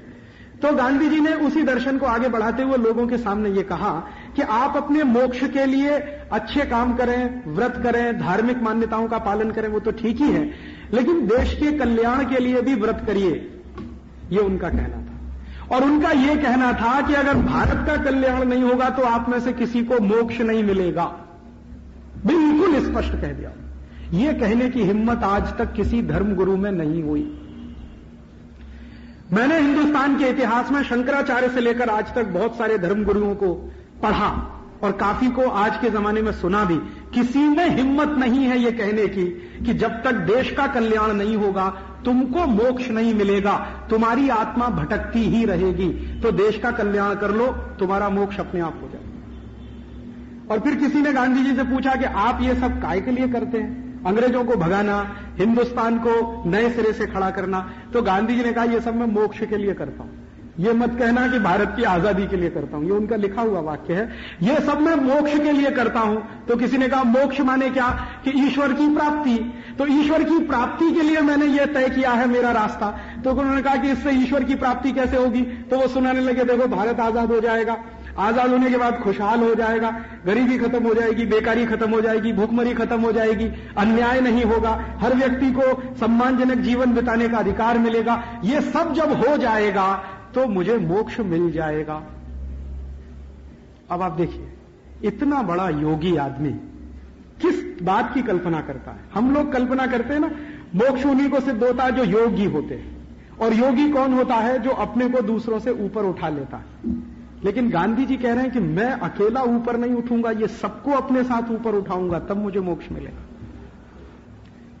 इससे बड़ा योगी पुरुष कौन होगा? तो इस योगी पुरुष के जीवन से अगर हम कुछ सीख सकें वो यही कि हम अपने आप को ही नहीं, दूसरों को भी अपने साथ उठाएं। और दूसरों को अपने साथ क्यों उठाएं? मैं ऐसा मानता हूं कि महात्मा गांधी की आत्मा भटक रही है, उनको मोक्ष नहीं हुआ है। अगर वो जीवित रहते तो शायद वो काम करते जो उन्होंने अपने लिए तय किया हुआ था। आजादी आने के तत्काल बाद किसी ने पूछा कि गांधी जी आजादी आ गई, अब बिरला जी ही थे, एक दिन सवाल करने लगे अब क्या करेंगे? तो उन्होंने कहा अब तो तुम्हारे साथ लड़ना है। आप सोचिए, जो बिरला जी महात्मा गांधी के पास अपना ब्लैंक चेक रखते थे, उन्होंने एक दिन सवाल किया कि अब तो आजादी आ गई। और गांधी जी की आदत थी रोज मालिश करवाते थे, तेल से मालिश करवाते थे। तो एक दिन बिरला जी पहुंच गए सेवाग्राम आश्रम और गांधी जी की मालिश चलती थी। तो पूछ लिया कि अब मालिश क्यों करा रहे हैं? अब तो अंग्रेज भाग रहे हैं, अब आपको किससे लड़ना है? कि अभी तो तुमसे लड़ना है। एक दुश्मन नहीं है हिंदुस्तान का, दूसरा दुश्मन मेरे सामने खड़ा है। तो बिरला जी घबरा गए कि ये कह क्या रहे हैं। तो गांधी जी ने फिर उनको बड़े प्रेम से समझाया कि देखो घनश्याम दास, ये लड़ाई हिंदुस्तान की जो है बड़ी लंबी है। अंग्रेजों का चले जाना तो एक चरण है, इसके आगे अभी बहुत सारे चरण हैं। तो उन्होंने पूछा कि आपका एसिड टेस्ट क्या है? तो उन्होंने कहा कि देखो, जब अंतिम आदमी हिंदुस्तान का ये कहने लगेगा कि मैं आनंद में हूं, खुशी में हूं, तो मैं मान लूंगा कि हिंदुस्तान की आजादी की लड़ाई पूरी हो गई है। यही मेरा एसिड टेस्ट है। और वो तो दुर्भाग्य हम सबका कि उनको किसी ने मार दिया, किसी पागल आदमी ने। मैं तो कहता हूं कि जिस आदमी ने गांधी जी को मारा था, अच्छा ये होता कि वो महात्मा गांधी के सामने जाकर खुद को गोली मार लेता, वो उसके लिए बेहतर होता। उसने बजाय गांधी जी को गोली मारने के अपने को गोली मार लेनी चाहिए थी, वो उसके लिए ज्यादा बेहतर होता। लेकिन खैर ठीक है, दुर्घटनाएं होती रहती हैं और आगे भी होती रहेंगी, उसके लिए कभी अफसोस नहीं करना चाहिए। हमें यह भी अफसोस नहीं करना चाहिए कि गांधी जी हमारे बीच में नहीं है, क्योंकि वो हमेशा लोगों से ये कहते थे, कार्यकर्ताओं से, कि मैं रहूं ना रहूं, मेरा जीवन तुम्हारे लिए संदेश की तरह से है पूरा। मैंने मेरे जीवन भर जो किया वो आपके लिए संदेश जैसा है। तो गांधी जी के संदेश का अगर हम थोड़ा सा विश्लेषण करें और आज की परिस्थिति को देखने की कोशिश करें, तो मैं ऐसा मानता हूं कि उनको अभी मोक्ष नहीं मिला है, उनकी आत्मा कहीं ना कहीं भटक रही है। उसके 3 बड़े कारण हैं कि उन्होंने जब ये कहा था कि भारत का जब अंतिम व्यक्ति आनंद में रहेगा, खुशी में रहेगा, तो मैं मान लूंगा कि सारे काम पूरे हो गए हैं। वो अंतिम व्यक्ति अभी भी बहुत कुछ चीजों से वंचित है। भारत की इस समय आजादी 1 करोड़ से थोड़ी ऊपर हो चुकी है, और 100 करोड़ से ऊपर हो चुकी है। 1 अरब से थोड़ी ऊपर हो चुकी है, 100 करोड़ से ऊपर हो चुकी है। अब ये 100 करोड़ की आबादी का जरा क्लासिफिकेशन करें, वर्गीकरण करें, तो क्या चित्र है? चित्र ये है कि हिंदुस्तान के 100 करोड़ की आबादी में करीब 25 करोड़ लोग ऐसे हैं जिनके पास एक दिन में प्रति व्यक्ति खर्च करने के लिए 5 रुपया नहीं है। 25 करोड़ लोग ऐसे। भारत सरकार के नेशनल सैंपल सर्वे की रिपोर्ट के अनुसार प्रति व्यक्ति 5 रुपए नहीं रखते एक दिन में खर्च करने की हैसियत, ऐसे 25 करोड़ लोग हैं। 15 करोड़ लोग ऐसे हैं हमारे देश में जिनके पास प्रति व्यक्ति एक दिन में खर्च करने के लिए 1 रुपया नहीं। 15 करोड़ लोग ऐसे, और करीब करीब 10 करोड़ लोग ऐसे हैं इस समय भारत देश में जिनके पास प्रति व्यक्ति एक दिन में खर्च करने के लिए 50 पैसा नहीं। 25 करोड़ लोगों के पास प्रति व्यक्ति एक दिन में खर्च करने के लिए 5 रुपया नहीं है। 10 करोड़ लोगों के पास प्रति व्यक्ति एक दिन में खर्च करने के लिए 50 पैसा नहीं है, और 15 करोड़ लोगों के पास प्रति व्यक्ति एक दिन में खर्च करने के लिए 1 रुपया नहीं। अब 25 और 15 40 और 10 50, 50 करोड़ की हमारी बस्ती ऐसी है जिसको न्यूनतम जरूरतें पूरी करने की कोई व्यवस्था नहीं इसी देश में जहां हम रहते हैं। और इनमें ये जो 50 करोड़ लोग हैं जिस तरह से जीवन बिताते हैं वो किस तरह का जीवन है, मैं आपको 2-3 घटनाएं सुनाना चाहता हूं। मैं पूरे देश में घूमता हूं, देश का ऐसा कोई हिस्सा नहीं जहां मैं नहीं गया। थोड़े समय पहले मैं उड़ीसा में घूम रहा था। उड़ीसा में एक गांव है, उसका नाम है भवानीपट्टनम। वो गांव जो है डिस्ट्रिक्ट सेंटर है कालाहांडी जिले का। कालाहांडी नाम का जिला है, भवानीपट्टनम नाम का गांव है। वहां मैं एक बार गया। उस गांव को जाते समय सड़क के किनारे से जब मैं गाड़ी से जा रहा था तो मैंने 2-3 स्थानों पर बाजार देखा जहां पर बच्चे बिकने के लिए बैठे थे। बच्चों को बेचने के लिए बाजार लगते हैं वहां, और बच्चों को बेचा जाता है उसी तरह से जैसे बेचा जाता है, टमाटर बेचा जाता है, बैंगन बेचा जाता है। और जिन बच्चों को मैंने बिकते हुए देखा मेरी आंखों से, उनके गले में एक तख्ती लटकी हुई थी, उस पर रेट लिखा हुआ था। जैसे लड़का खरीदना है 10 साल से ऊपर का है तो उसका रेट है 50 रुपए, और लड़की खरीदनी है 15 साल से ऊपर है तो उसका रेट है 35 रुपए। 35 रुपए में 15 साल से उम्र के ऊपर की लड़की आपको खरीदने में मिल जाएगी, 50 रुपए में 10 साल से ऊपर का लड़का मिल जाएगा। जिन स्थानों पर मैंने ये बाजार लगे हुए देखे वहां पर मैंने मेरी गाड़ी रुकवाई और उनको कहा कि भाई ये क्या है, तो उन्होंने कहा ये बच्चे बिकने के लिए आते हैं, यहां अक्सर इस तरह के बाजार लगते हैं। तो मैंने पूछा साल में कितनी बार लगते हैं? उन्होंने कहा आप साल की बात कर रहे हैं, महीने में पूछिए। मैं सोचता था कि कभी साल में 1 आध बार होता होगा। उन्होंने कहा नहीं, महीने में पूछिए कितनी बार लगते हैं। अब मुझे क्या हुआ कि एक मां बाप जो अपने बच्चे को बेचने के लिए बैठे थे, प्रतीक्षा करते थे, बाजू में बच्चे के गले में तख्ती लटकी थी, 55 रुपए का उसका रेट था, 13-14 साल का लड़का था। मैंने उसके बाप को जाके पूछा। मेरे साथ एक कार्यकर्ता था जो उड़िया भाषा जानता है, तो मैंने उसको कहा इसको उड़िया भाषा में पूछो कि ये अपने बच्चे को क्यों बेचना चाहता है। तो उसने पूछा, तो उसके बाप ने जवाब दिया कि मेरे घर में खाने को 2 समय रोटी नहीं है, इसको मैं क्या खिलाऊं। तो मैं इसको इसलिए बेचना चाहता हूं कि कोई अमीर आदमी इसको खरीद ले जाए, कम से कम खाने के लिए तो रोज देगा इसको, भले ही वो इसको गुलाम बनाकर रखे, इससे मुझे कोई चिंता नहीं, लेकिन ये ले जाए मेरे घर में से। ऐसी स्थिति के वहां मां बाप है। मेरे जीवन में बहुत बड़ा धक्का उस दिन आया जब मैंने ये दृश्य मेरी आंखों से देखा। किसी तरह मैं भवानीपट्टनम पहुंचा, जल्दी जल्दी मीटिंग खत्म करके, उस दिन मेरा दिल नहीं था भाषण देने में, किसी तरह भाषण पूरा किया। वहां एक दूसरा दृश्य देखा मैंने। मेरे भाषण को सुनने के लिए बहुत सारे लोग आए थे, करीब करीब 1200-1300 लोग आए थे। अब वो जो लोग सुनने के लिए आए थे उनमें से कुछ लोग तो आपकी तरह से सामने आकर बैठे थे, लेकिन बहुत सारे ऐसे लोग थे जो मेरा व्याख्यान सुनना चाहते थे लेकिन झाड़ के पीछे खड़े हुए थे। कुछ जहां व्याख्यान स्थल था वहां पे आजू बाजू में लिमड़ा के झाड़ लगे हुए थे, तो वहां वो खड़े हुए थे उसके पीछे। मैंने आयोजक को कहा कि देखो भाई, ये जो पीछे खड़े हुए लोग हैं झाड़ के, इनको सामने लाके बिठाओ ना, ये पीछे क्यों खड़े हैं? जो सब लोग बैठे हैं वो भी आके बैठे हैं। तो उसमें से एक ने कहा कि राजीव भाई वो आपके सामने नहीं आ सकते। मैंने पूछा क्यों नहीं आ सकते? तो उसने कहा उनके शरीर पर इतने कपड़े नहीं है कि वो आपके सामने आकर बैठ सके। दूसरा धक्का उस दिन मुझे तब लगा। फिर मैंने मेरे कार्यकर्ता को कहा जिसने ये आयोजन किया था कि भाई तुम कुछ ऐसी व्यवस्था करो कि मैं भवानीपट्टनम के आसपास के 10-20 गांव देखना चाहता हूं और गरीबी क्या है उसका मैं दर्शन करना चाहता हूं। महात्मा गांधी जिस अंतिम व्यक्ति की बात कहा करते थे भारत में उसको उच्च स्थान मिलना चाहिए, वो अंतिम व्यक्ति किस स्थिति में रहता है वो जरा मैं देखना चाहता हूं मेरी आंखों से, शायद मुझे उसमें से कुछ प्रेरणा मिले। तो मेरे कार्यकर्ताओं ने मेरे 2-3 प्रोग्राम कैंसिल करके मुझे गांव में घुमाना शुरू किया। तो भवानीपट्टनम से करीब 30 किलोमीटर दूर में एक गांव में गया और उस गांव में जाने के बाद मैं ये देखने लगा कि कौन सा घर ऐसा है जो अच्छे तरीके से बनाया गया है। तो एक भी घर मैंने ऐसा नहीं देखा मेरी आंखों से जहां लकड़ी का कोई दरवाजा लगा हो, और एक भी घर ऐसा नहीं था जहां कोई छत रखने के लिए कुछ व्यवस्थित कुछ किया गया हो। छत भी क्या है, वो जो धान की फसल होती है, पैडी जब पैदा होता है, तो पैडी को पैदा होने के बाद जब फसल पक जाती है, उसमें से धान तोड़ के निकाल लिया जाता है, उसका जो फूस बचता है, भूसा बचता है, उसको डाल के तो छत बनी हुई है और उसमें कुछ डंडे वंडे लगे हुए, बस यही छत है, दरवाजा है नहीं। और कोई भी घर मैंने ऐसा नहीं देखा जो 10 फीट बाई 15 फीट से ज्यादा का हो। एक घर का जो मैक्सिमम एरिया है वो 150 स्क्वायर फीट, और उसमें 5 लोगों का परिवार, 7 लोगों का परिवार रहता है। घर देखते देखते मेरे मन में ऐसा आया कि चलो इस गांव के किसी सरपंच के घर में चलें, शायद उसका घर कुछ अच्छा हो, देखने लायक हो। क्योंकि मेरे मन में ऐसी कल्पना थी कि जो गांव का सरपंच होता है वो पैसे वाला होता है, कुछ तो उसके पास पैसा होता ही है, अच्छा घर बना के रहता है। तो सरपंच के घर में गया तो बस इतना ही फर्क था सरपंच और बाकी घरों में कि किसी भी घर में तो दरवाजा नहीं था, सरपंच के घर में एक फटा हुआ कपड़ा लटकता था, वो उसका दरवाजा था।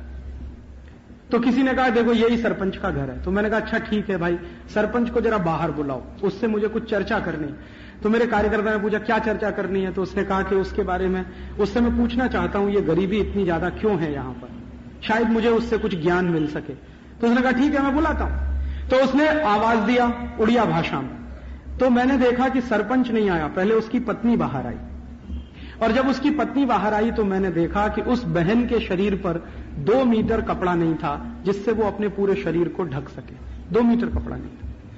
फिर मैंने उसको कहा कि आप अंदर जाओ, अपने पति को बाहर भेजो। तो वो महिला अंदर गई, तब थोड़ी देर के बाद उसका पति बाहर आया, और देखते ही मेरी आंखों में आंसू आ गए। मैंने देखा कि वो पुरुष वही कपड़ा लपेट कर बाहर आया जिसको उसकी पत्नी लपेटे हुए थी। और उस दिन मैंने मान लिया कि महात्मा गांधी की आत्मा को कभी शांति नहीं मिल सकती इस देश में, कैसे उनको मोक्ष मिलेगा।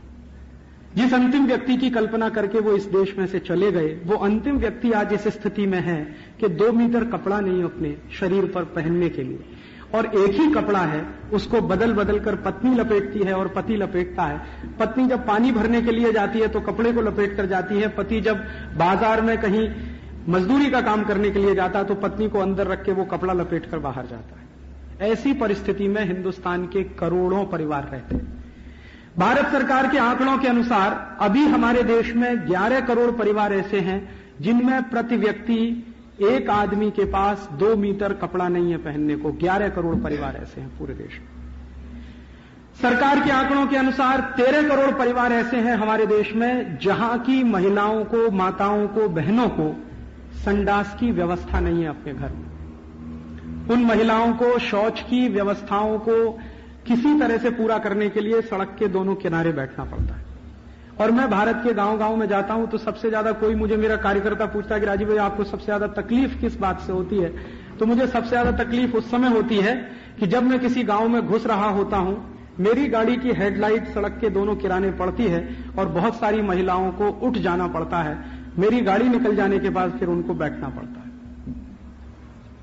उस समय मेरे दिल को सबसे ज्यादा चोट लगती है और मैं अंदर ही अंदर कुड़ता रहता हूं, घुलता रहता हूं कि आजादी के 53 वर्षों के बाद हम 13 करोड़ परिवारों को संडास की व्यवस्था नहीं दे पाए, 11 करोड़ परिवारों को पहनने के लिए प्रति व्यक्ति 2 मीटर कपड़ा नहीं दे पाए। हमारे हिंदुस्तान में अभी भी कुल परिवारों की संख्या 22 से 23 करोड़ है। थोड़ा लिबरल एस्टीमेट अगर लगाया जाए तो कुल परिवारों की संख्या भारत में 25 करोड़ है। तो 25 करोड़ परिवारों में से 13 करोड़ इतनी गरीबी में रहते हैं कि ना तो उनके पास पहनने को कपड़ा है, ना संडास की व्यवस्था है, ना खाने को ठीक से भोजन है, 2 समय को ठीक से मिलता नहीं, कभी मिल जाए तो वो धन्यता मानते हैं, अगले दिन ईश्वर से प्रार्थना करते हैं कि इसी तरह से मिलता रहे। तो एक तो ये भारत का चित्र है, और दूसरी तरफ भारत का एक चित्र और है जिसको देखकर मुझे कभी खुन्नस आती है, मन में गुस्सा भी आता है, और वो चित्र है बंबई का, दिल्ली का, बंगलौर का, मद्रास का, कलकत्ता का। वो चित्र क्या है मेरे मन में जो गुस्सा पैदा करता है, वो ये कि वहां उड़ीसा के गांव में रहने वाला आदमी रोज 8 घंटे हाड़-तोड़ मेहनत करता है और उसकी पत्नी को 2 मीटर पहनने को कपड़ा नहीं मिलता, और यहां बंबई के स्टॉक एक्सचेंज में बैठकर कोई आदमी सिर्फ फोन पर हाय हेलो करता है और एक दिन में 1000 करोड़ बना लेता।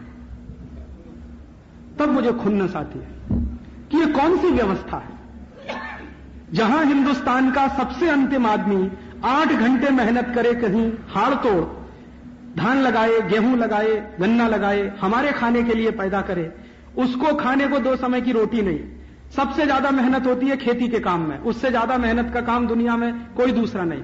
सबसे ज्यादा स्किल्ड वर्क है दुनिया में, वो खेती का काम है, उससे ज्यादा स्किल्ड दुनिया में कोई काम नहीं। तो उसको 8 घंटे भयंकर मेहनत करने के बाद भी 2 समय खाने को ना मिले, पहनने को ना मिले, उसकी पत्नी को संडास के लिए बाथरूम ना मिले, और दूसरी तरफ यहां फोन पर कुछ इधर उधर करके एक एक आदमी 1000 करोड़ बनाए, 2000 करोड़ बनाए, 5000 करोड़ बनाए।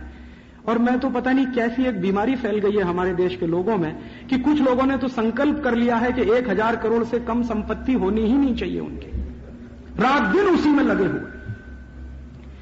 पूरी जिंदगी का उनका एक टारगेट है कि मेरे पास 1000 करोड़ की प्रॉपर्टी, किसी ने बना रखा है 5000 करोड़ की प्रॉपर्टी, किसी ने बना रखा है 10,000 करोड़ की प्रॉपर्टी। और ये लोग जो 1000 करोड़, 2000 करोड़, 5000 करोड़, 10,000 करोड़ बना रहे हैं, उनको ये नहीं मालूम है कि ये सबका सब एक दिन में ध्वस्त हो सकता है कच्छ की तरह से। जीवन का इतना नंगा सच जो आज हम अपनी आंखों से देख रहे हैं, इसको देखकर अगर हम कोई सबक ले सकते हैं तो वो ये ले सकते हैं, कितना ही अच्छा आशियाना बनाइए, इटालियन मार्बल लगाइए, फ्रांस से लेकर टाइल लाइए और लगाइए, कुछ भी करिए, 1 मिनट भी 7.8 स्केल रिएक्टर पर आया तो ये सब ध्वस्त हो जाने वाला। क्या करेंगे इसका? तो भी जिंदगी का लक्ष्य है किसी का 1000 करोड़, 5000 करोड़, 10,000 करोड़। तो मुझे लगता है कि ये व्यवस्था अगर हम बदलेंगे नहीं तो महात्मा गांधी की आत्मा को शांति मिलेगी नहीं। और सिर्फ महात्मा गांधी की आत्मा की शांति का प्रश्न नहीं है, आपको भी शांति नहीं मिलेगी जी, अगर हिंदुस्तान का एक हिस्सा ऐसा है और दूसरा हिस्सा ऐसा। इसी भारत में मैं देखता हूं कितनी बड़ी विडंबना है, 20, 25, 30 लाख लोग हैं जिनके हाथ में मोबाइल फोन है। 20, 25, 30 लाख, बहुत अधिक, सब जोड़कर। और 9 करोड़ लोग हैं जिनके हाथ में भीख का कटोरा है इसी देश में। 9 करोड़ लोगों को हाथ में हमने भीख का कटोरा दे रखा है और 20-25 लाख लोगों के हाथ में हमने मोबाइल फोन दे रखे हैं, और हम कहते हैं कि भारत का विकास हो रहा है और बहुत तेजी से विकास हो रहा है। हमारा ग्रोथ रेट हम कैलकुलेट करते रहते हैं, 6.5 हो जाना चाहिए, 7.9 हो जाना चाहिए, 10 हो जाना चाहिए, 15 हो जाना चाहिए। कुछ मतलब नहीं है इस ग्रोथ रेट का कि 9 करोड़ लोगों के हाथ से भीख का कटोरा अगर आप नहीं निकाल पाते। कोशिश तो ऐसी करिए कि हिंदुस्तान के हर आदमी के हाथ में मोबाइल फोन हो, तब तो उसमें कुछ सार्थकता है। और अगर ऐसा हिंदुस्तान नहीं बना सकते हम, तो यह हिंदुस्तान आपको जिंदा भी नहीं रहने देगा। वो आप भी सोच लीजिए इसके बारे में, क्योंकि ऐसी व्यवस्थाएं बहुत दिनों तक चलती नहीं हैं जिन व्यवस्थाओं में 4-5 करोड़ लोगों के पास तो शायद हजारों करोड़ की प्रॉपर्टी और 96-97 करोड़ लोगों के पास कुछ भी नहीं इस देश में। यह व्यवस्था बहुत दिन नहीं चल सकती और वो चलेगी नहीं, वो टूटती जा रही है। और यह व्यवस्था के टूटने के कुछ बड़े कारण हैं। उनमें से एक बड़ा कारण है हमारे हिंदुस्तान में जो मॉडल हमने बनाया है डेवलपमेंट का, वो सारा का सारा मॉडल उधार का है। अमेरिका से कुछ उधार ले लिया, यूरोप से कुछ उधार ले लिया, दुनिया भर के देशों से उधार लेकर हमने हमारा डेवलपमेंट का मॉडल बना लिया। और इस डेवलपमेंट के मॉडल में हमारा उद्देश्य क्या है? हमारा उद्देश्य है कि पर कैपिटा इनकम बढ़ती है कि नहीं बढ़ती। हमारा उससे भी बड़ा आज का उद्देश्य यह हो गया है कि इस डेवलपमेंट के मॉडल में पर कैपिटा कंजम्पशन बढ़ता है कि नहीं बढ़ता। अभी तो वो इनकम को बाजू में रख के पर कैपिटा कंजम्पशन बढ़ाने की बात होती है। अमेरिका और यूरोप में जो डेवलपमेंट का मॉडल है उसमें पर कैपिटा कंजम्पशन की बात है, उसी को पूरी तरह से हमने डिट्टो फॉलो कर लिया। अब पर कैपिटा कंजम्पशन बढ़ाने के लिए हम कभी भी ये नहीं सोच पाते कि जब 50 करोड़ लोगों को जिंदगी जीने के लिए न्यूनतम सुविधाएं नहीं मिलेंगी तो कैसे पर कैपिटा कंजम्पशन आप बढ़ाएंगे इस देश का।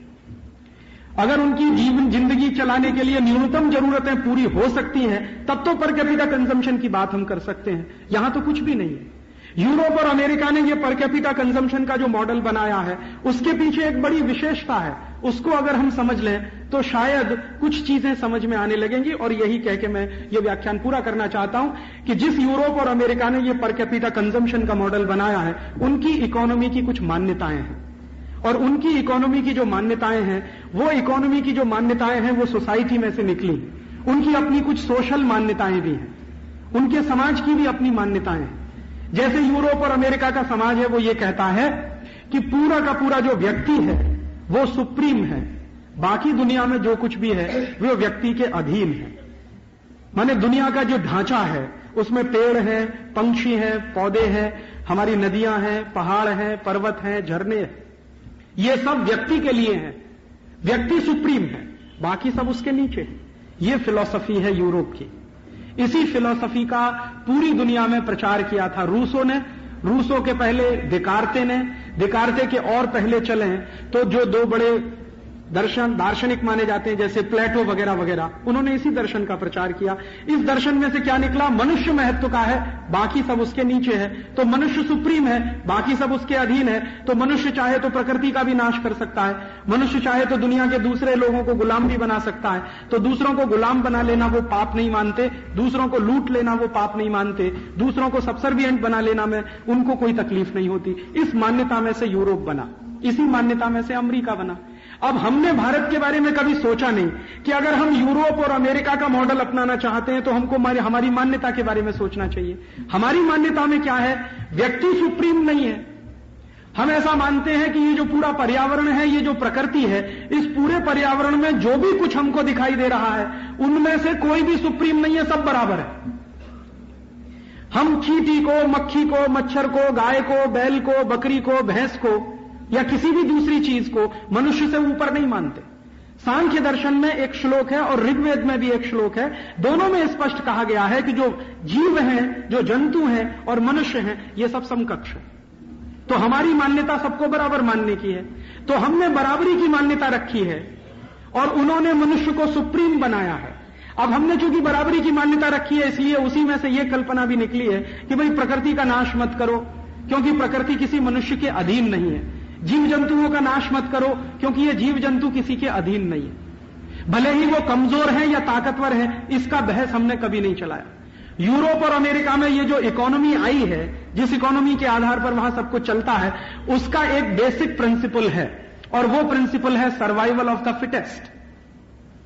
आप अगर समझने की कोशिश करो यूरोप और अमेरिका को, तो वहां एक ही सिद्धांत है, वो सिद्धांत है सर्वाइवल ऑफ द फिटेस्ट। माने जो ताकतवर है उसी को जिंदा रहने का अधिकार है, जो कमजोर है उसको मर जाना चाहिए या ताकतवर का गुलाम बन जाना चाहिए।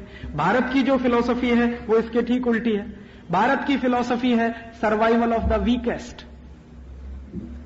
हमने जो फिलॉसफी बनाई है वो फिलॉसफी है सर्वाइवल ऑफ द वीकेस्ट।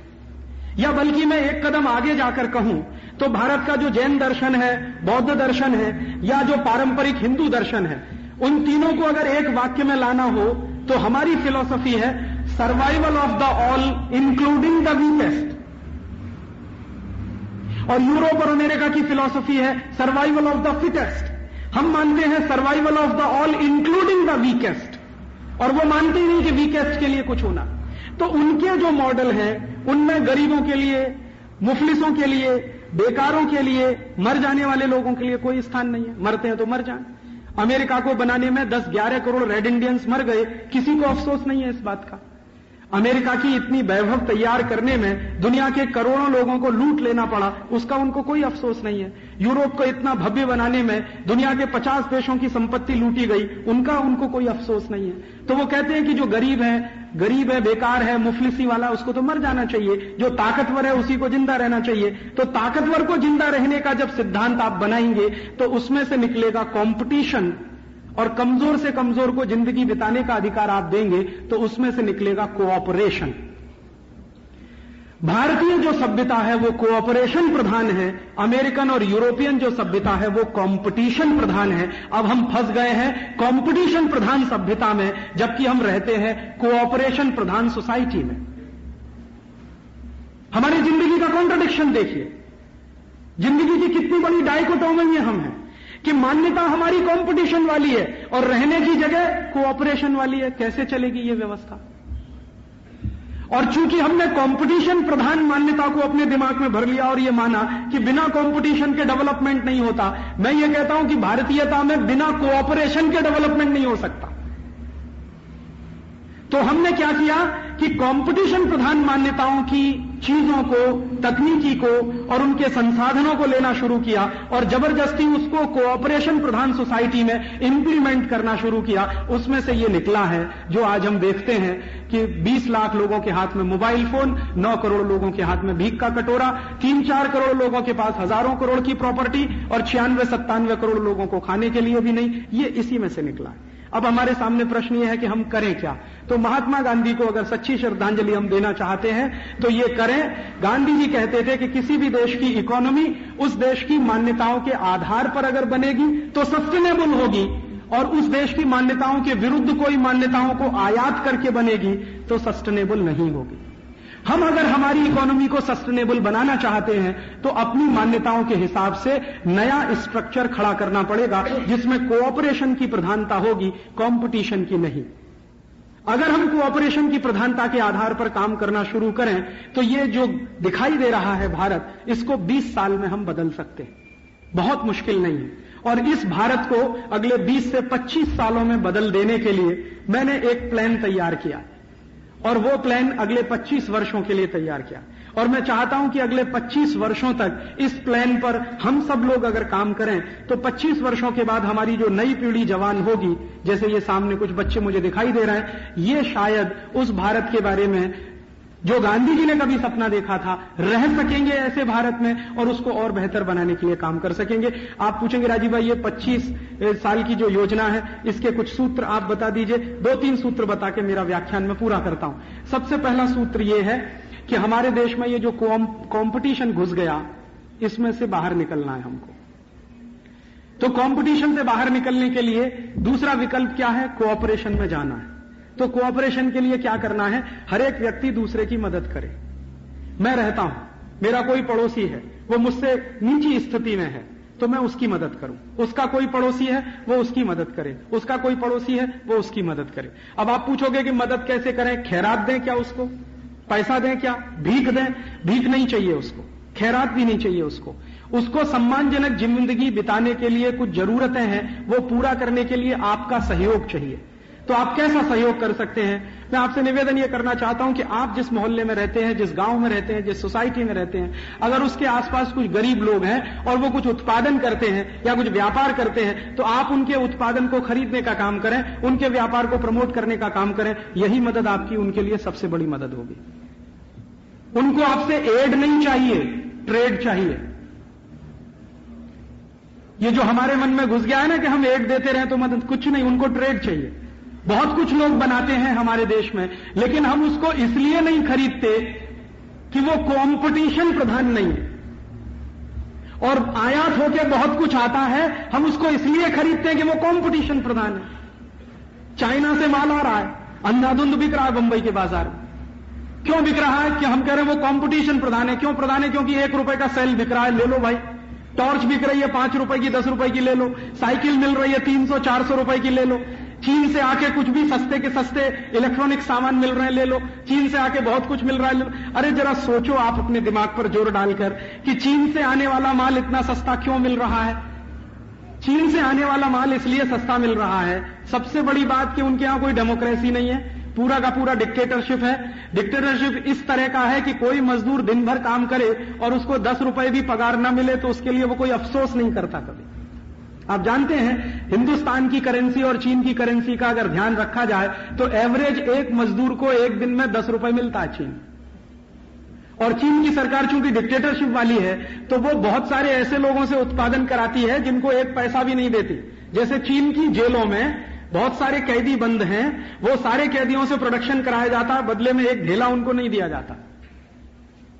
और दूसरा, चीन ने यह संकल्प किया है कि हिंदुस्तान के मार्केट को तोड़ देना है, तो चीन की सरकार ने अपने बहुत सारे प्रोडक्ट पर एक्सपोर्ट सब्सिडी बढ़ा दिया।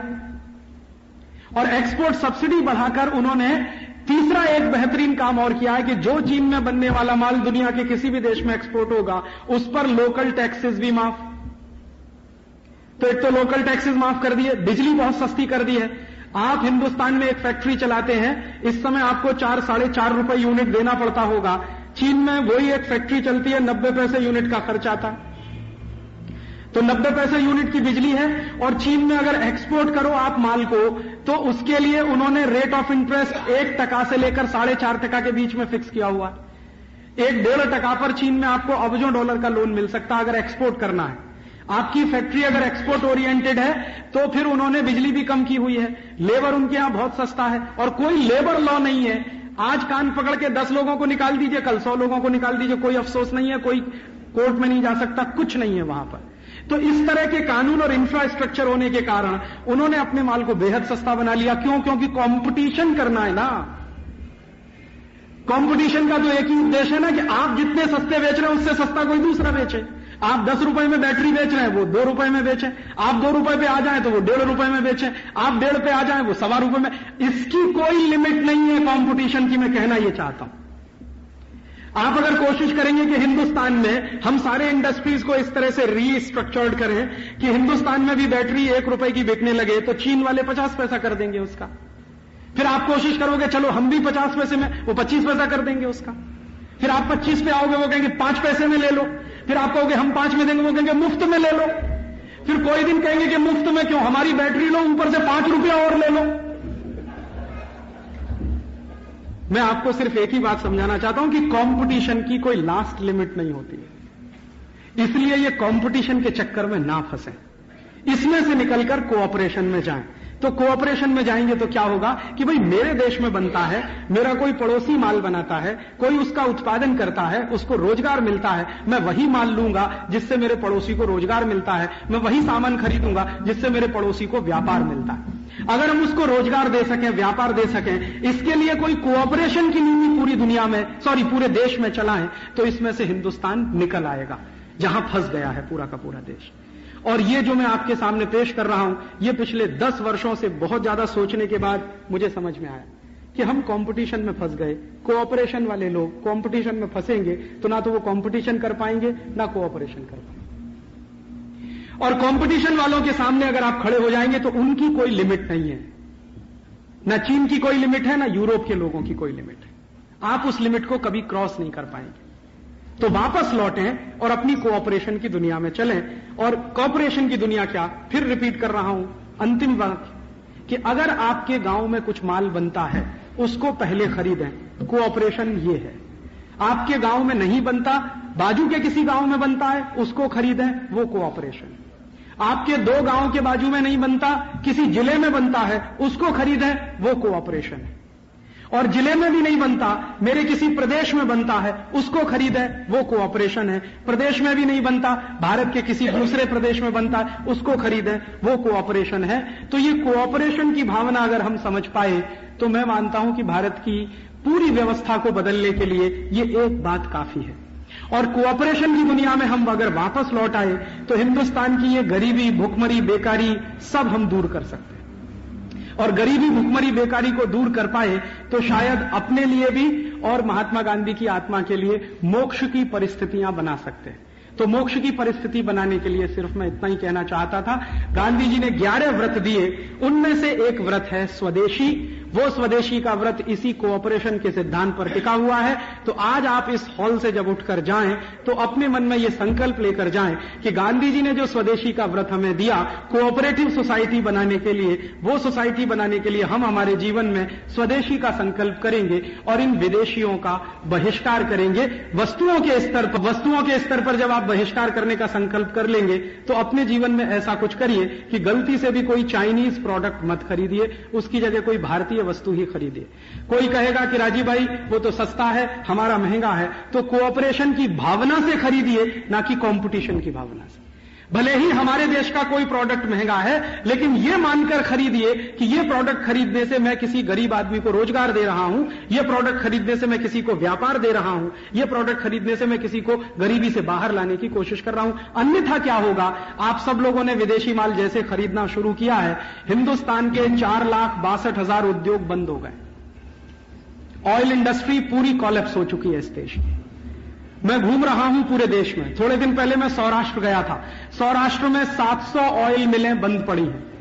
जहां शिंग तेल निकलता था, नारियल का तेल निकलता था, वो सब इंडस्ट्रीज बंद है क्योंकि विदेशी पाम तेल बिक रहा है। और पाम तेल क्यों बिक रहा है? क्योंकि कंपटीशन में है। कंपटीशन में क्या है? 20 रुपए लीटर का है। हमारा जो मूंगफली का तेल है, शिंग तेल है, वो नहीं बिक रहा है क्योंकि वो 40 रुपए लीटर का। तो कंपटीशन में चल के पाम तेल हम खरीद रहे हैं, शिंग तेल नहीं बिक रहा है। सब इंडस्ट्रीज बंद हो रही है। और सिर्फ ऑयल इंडस्ट्रीज ही बंद नहीं हो रही है, टेक्सटाइल इंडस्ट्री भी बंद हो रही है। कोरिया से कपड़ा आ गया, ताइवान से आ गया, सिंगापुर से आ गया, हांगकांग से आ गया, और वो कपड़ा 6-7 रुपए मीटर में मूलजी जेठा मार्केट में भरा पड़ा। स्विस कॉटन के नाम पर 7-7.5 रुपए मीटर का कपड़ा। हमारी सब टेक्सटाइल मिलें बंद होती जा रही। पूरे देश में टोटल टेक्सटाइल मिलें 700 हैं, उनमें से 350 इस समय बंद पड़ी। अहमदाबाद में बंद है, बड़ोदरा में बंद है, यहां मुंबई में बंद। और टेक्सटाइल मिलें ही बंद नहीं है, पूरा का पूरा ये जो पावर लूम चलाने वाली इंडस्ट्री है बंद हो चुकी है। आप जाओ ना भिवंडी में 3 लाख पावर लूम्स बंद पड़े भिवंडी में।